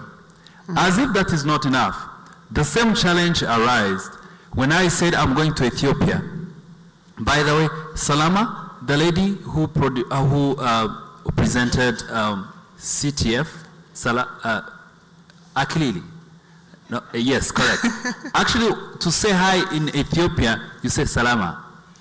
Aha, you see that? Now we communicate. So which means we are going to convert this book in Amharic, because our next destination after Rwanda, we are launching ICCA in Ethiopia. Mm. We are into negotiations with the Ethiopian embassy. They are going to give us a go-ahead. And very soon you will see our wings unfolded and will be in the air, and we are going to land in Ethiopia in Addis Ababa. And yes, you can clap. The next thing we are doing, you see we are bridging gaps. Mm-hmm. We have in the room our next partner, me and Mark. We are a movement. We are actually running this, me and Mark. You have no idea. 2 people are running the entire thing. We have 14 staff already on our payroll. Guess what? We are heading to East Africa. Who is West Africa? Who is taking us there? We have another partner in the room. Alain Mucho, are you there? Alain Mucho. Alain, stand up. Alain is another guy we brought on board. Alain, he's very familiar in preaching and taking the gospel everywhere. Alain is a guy who is in Gabon. He's in Gabon. He has 27 hectare of Imizuzu. He's the guy who is feeding West Africa, he's feeding Europe, he's feeding Canada and France. Actually, he spoke with Ali Bongo Ndimba, and he's appreciating the work he's doing. He's a Rwandan. He's younger than I am. You understand? So he gave me a challenge. Why can't you go to West Africa? We are going to translate this in Arabic and in French. He is leading the initiative. You see, we are already doing it. Mm-hmm. If we can do in French, we are in Kinyarwanda, we are in Amharic. What else? Lingala? Sandra, you can facilitate.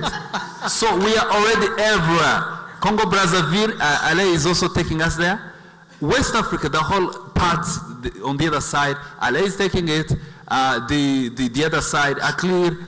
We have people. If you represent a country here and you don't want to live without having ICCA present in your country, I am here, talk to me, I'm going to endorse it with immediate effect. So with that said, guess what? We have broken the divide.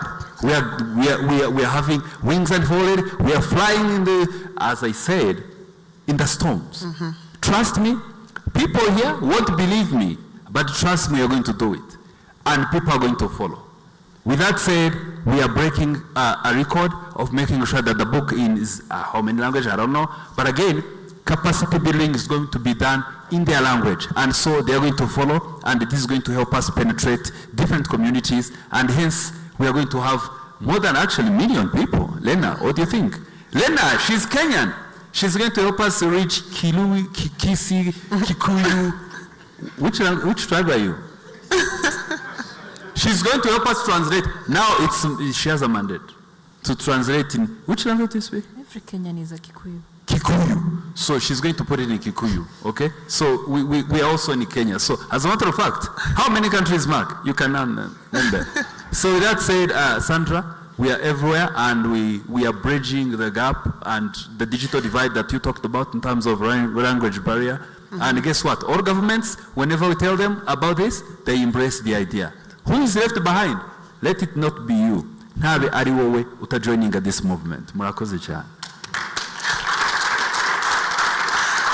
Thank you, Petero. Thank you very much. So, yeah, I think it's all about standing up, taking it as a commitment. And now, let's go to, it's a one question to all of you, from coordination now to integration. We kept talking about collaboration. That is the key word tonight, this afternoon. And we have now here different sectors. We have government in the room, we have researchers, we have private sector and civil society. So, but collaboration is easy to call for, but hard to sustain. So can you just briefly identify one specific barrier that, if removed, it can accelerate meaningfully the collaboration in Africa's cybersecurity ecosystem? And also, one concrete commitment that your respective institution is prepared to make toward that goal. Maybe I'll jump in quickly and start. The barrier I see two things. Number one, people are resisting to change. Nobody understands cybersecurity. If people put systems there, they believe everything is good. But guess what? When they put you down, that's when you realize you need security. Another barrier we have is investment. Many organizations, including the organization you work for, they don't invest in people and in systems, or basically, let's say, visibility, to have an idea of what is happening in the background. Many people develop, they have no idea what is happening. And so they don't invest because security does not generate money. I give you an idea.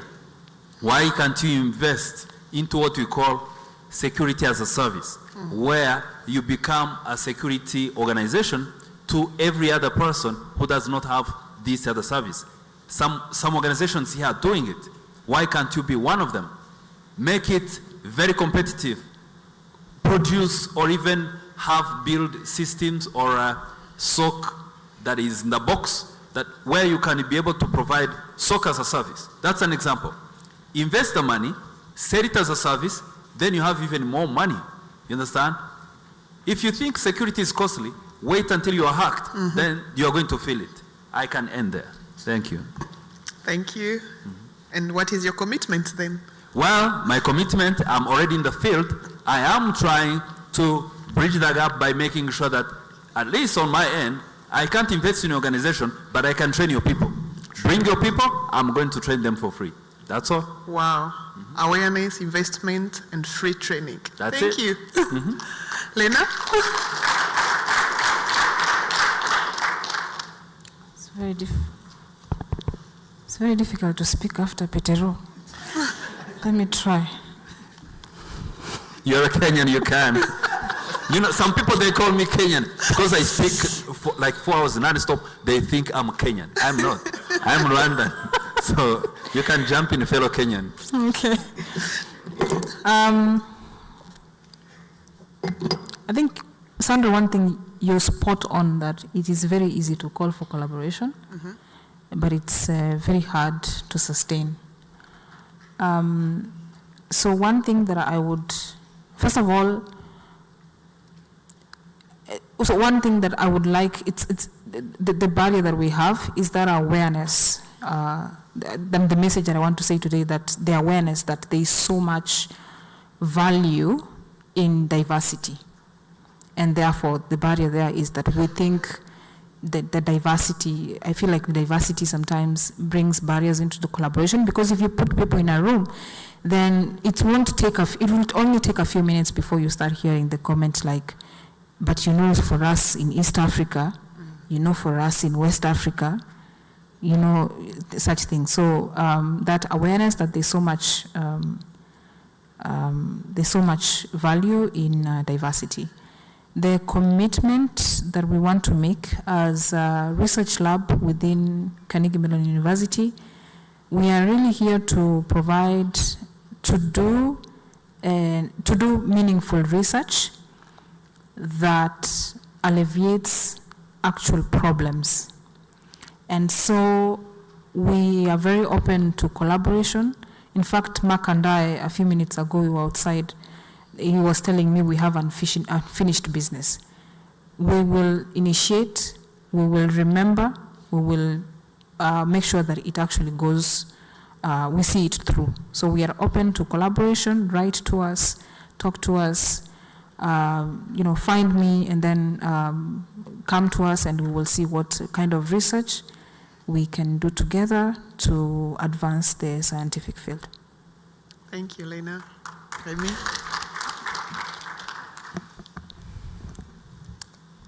Can you hear me? Speaking after these two people is hard. But one barrier, the one barrier that I see is fragmentation. I think there's a lot of people doing a lot of good things. I didn't know about Lena or about the research lab. That's an example. And I think there is more who are also doing a lot of work around cybersecurity, cybersecurity researchers like Lena. I knew about Petero, and we got to meet and we got to talk, and we are currently working together. But I think that fragmentation is a big problem, that you don't know what the others are doing, because if you know what they're doing, you could collaborate better.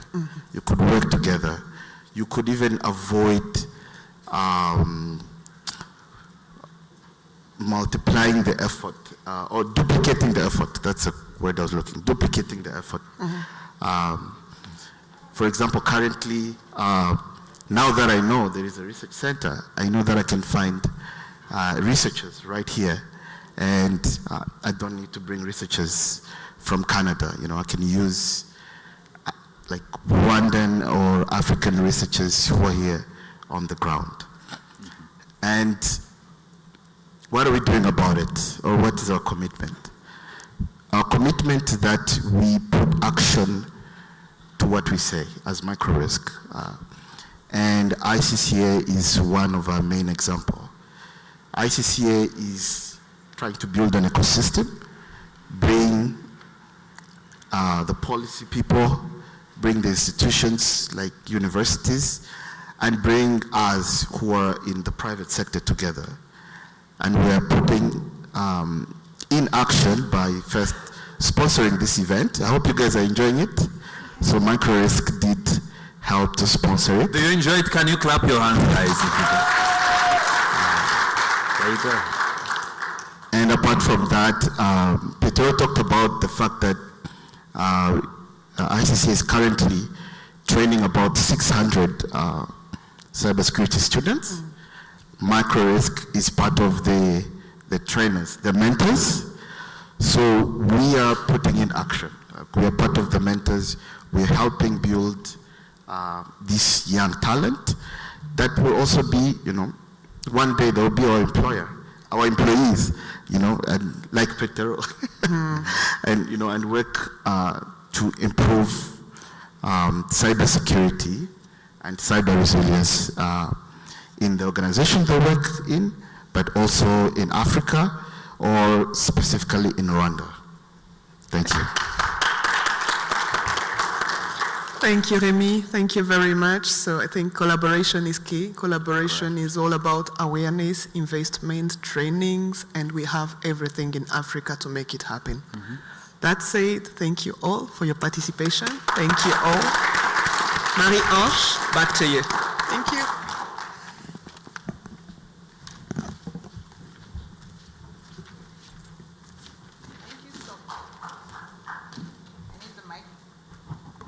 Thank you so much, Sandra, for leading that discussion. It was very insightful. Petero, don't go too far. I'm about to call you back on stage. And I'd also like Clovis Nyonsenga to join me. Petero, are you around? Yes? Clovis, come on, we're waiting for you up here. So as ICCA continues to grow, it's also contributing to knowledge, learning, and accessibility within the cybersecurity space. As you've all heard earlier, there's a book that has been cooking up and that has been brought in the house. So we turn to another special moment, the launch of a book inspired by years of teaching, mentoring, and hands-on experience in the field. The co-authors are here on the stage with us. Guys, face the audience so that we can see who has co-authored this book. So this book is designed to make cybersecurity more accessible, especially for those without a technical background like myself. I'm sure there are a few more of us around.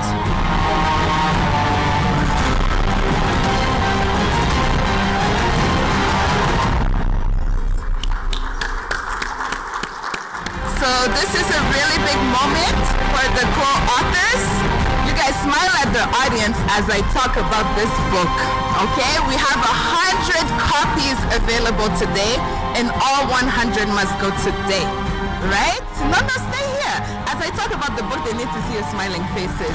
100 copies, 100 must go. I know there are at least 200 people in this room, so that means every other person has to buy one. But if there's a generous person in the room, you can buy all of them and distribute them, right? That's your service to the community. The special launch price today is 50,000 Rwandan francs, as opposed to the usual 62,000 Rwandan francs. And if you like, you can go on Amazon.com, get the book for $42. And if you're wondering what's the rationale behind the $42, it's Petero's age. As was mentioned many times today, it's his birthday, so let's appreciate him one more time. All right, thank you so much to the co-authors for being with us. You may return to your seats. As we come to the close of today's formal program, it's my pleasure to invite our chairperson of the ICCA board, Mark Uzaruharanira, to deliver the closing remarks. Once he's done, I will come back on stage and wrap it up fully, so don't go after Mark. But you're most welcome to join me on stage.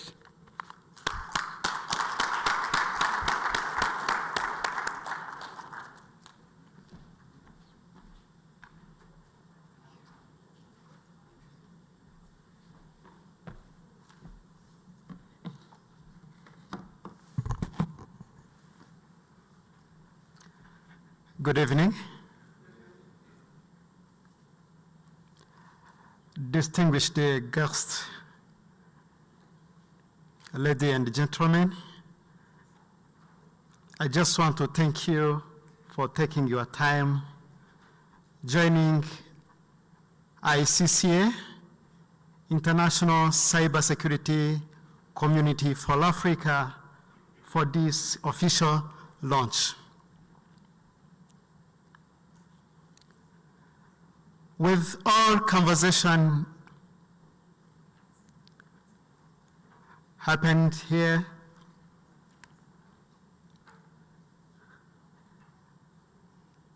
it's a time to reflect back and take a decision together that Africa really needs a coordinated cybersecurity community. With the big vision we have and mission,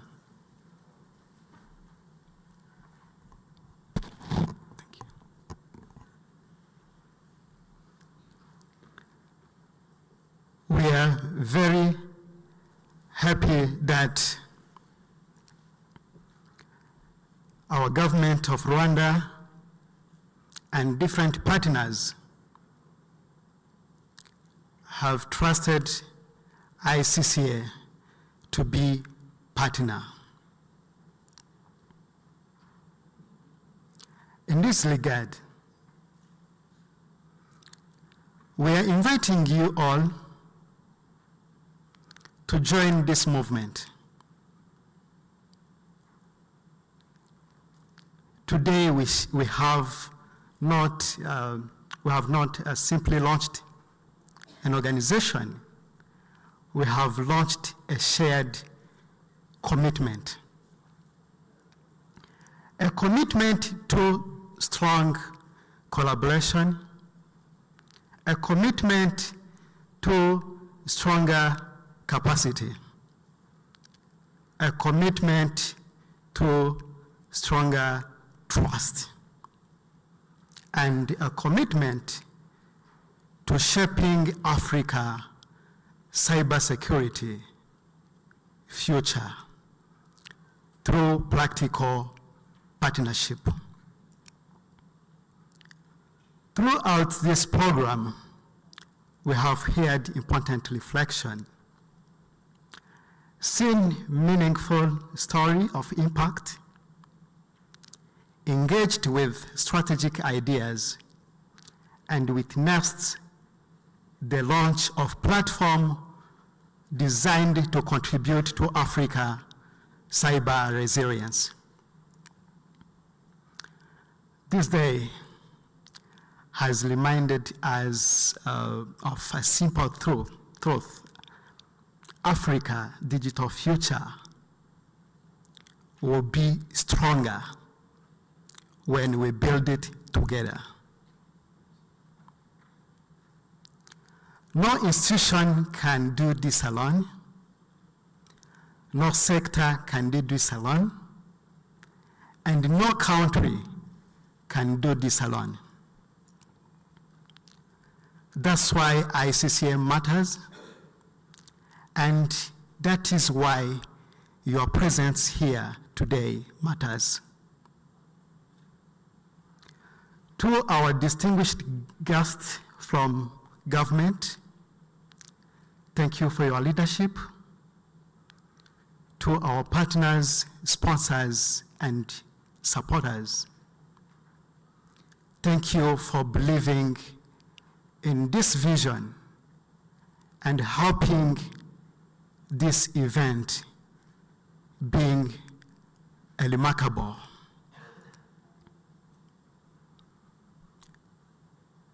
And it is making a milestone possible for the continent. To our colleagues from academia, private sector, professional communities, and the wider technology ecosystem,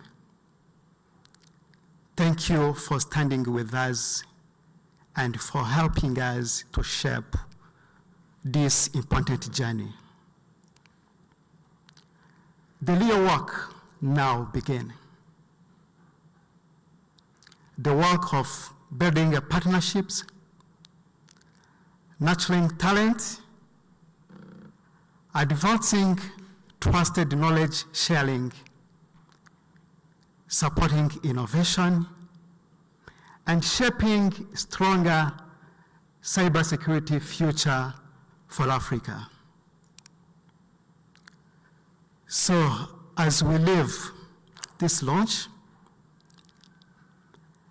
let us live with both gratitude and responsibility.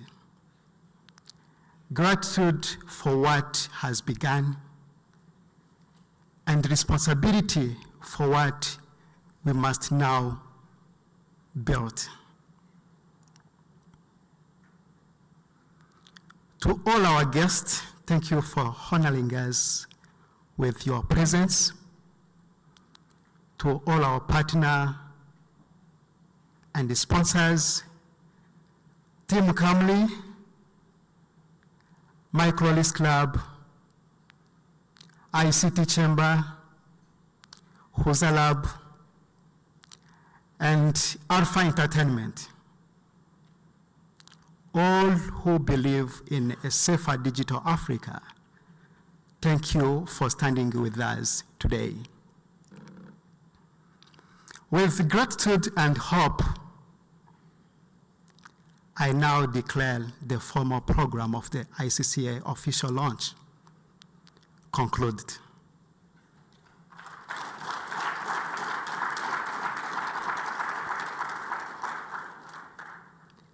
We are now invite you to join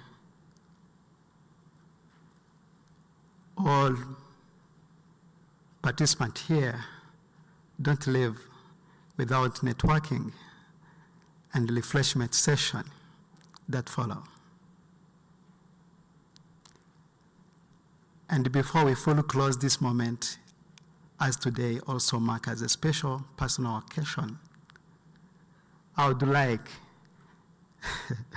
to kindly invite you, all of us, to celebrate together. What is that? Guess what? The birthday of our ICCA Chief Executive Officer, Mr. Jean-Pierre Nyodusenga.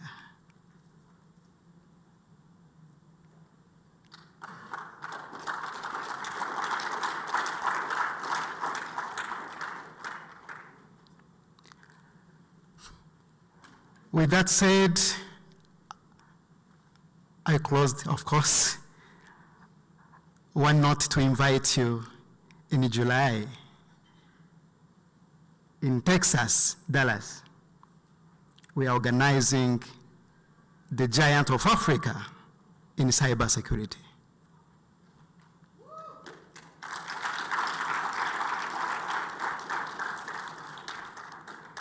In November 2026, in the KIGALI Convention Center, we have Africa Cybersecurity Conference.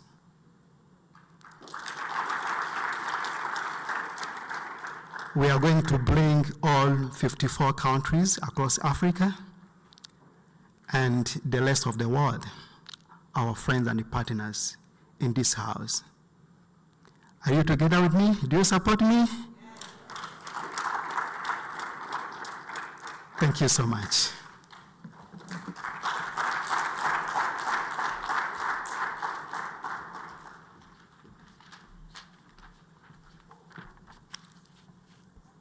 Yes, our chairperson has officially closed the event, but my return on the stage is not in vain.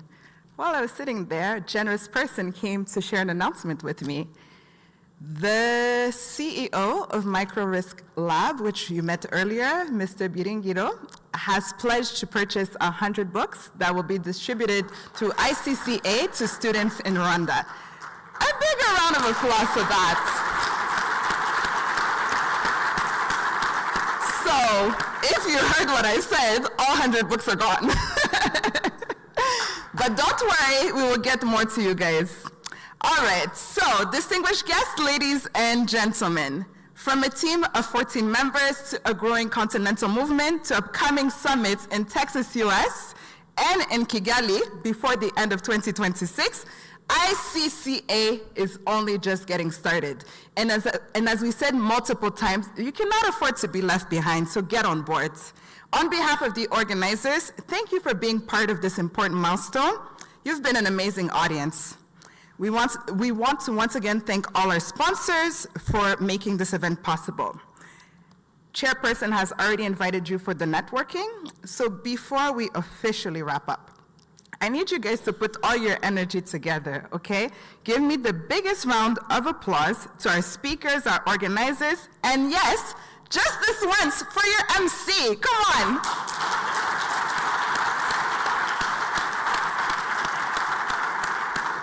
Thank you. Have a wonderful evening, and the reception is just outside this room in the concourse. You can get going. Don't be shy to go first.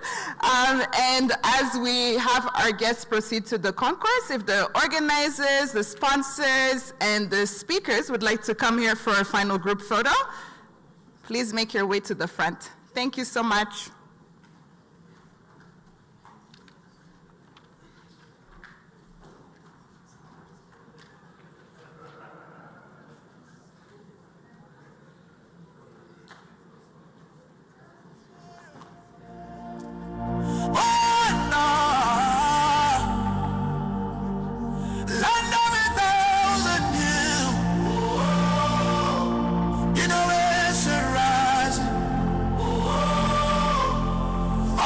Stand up.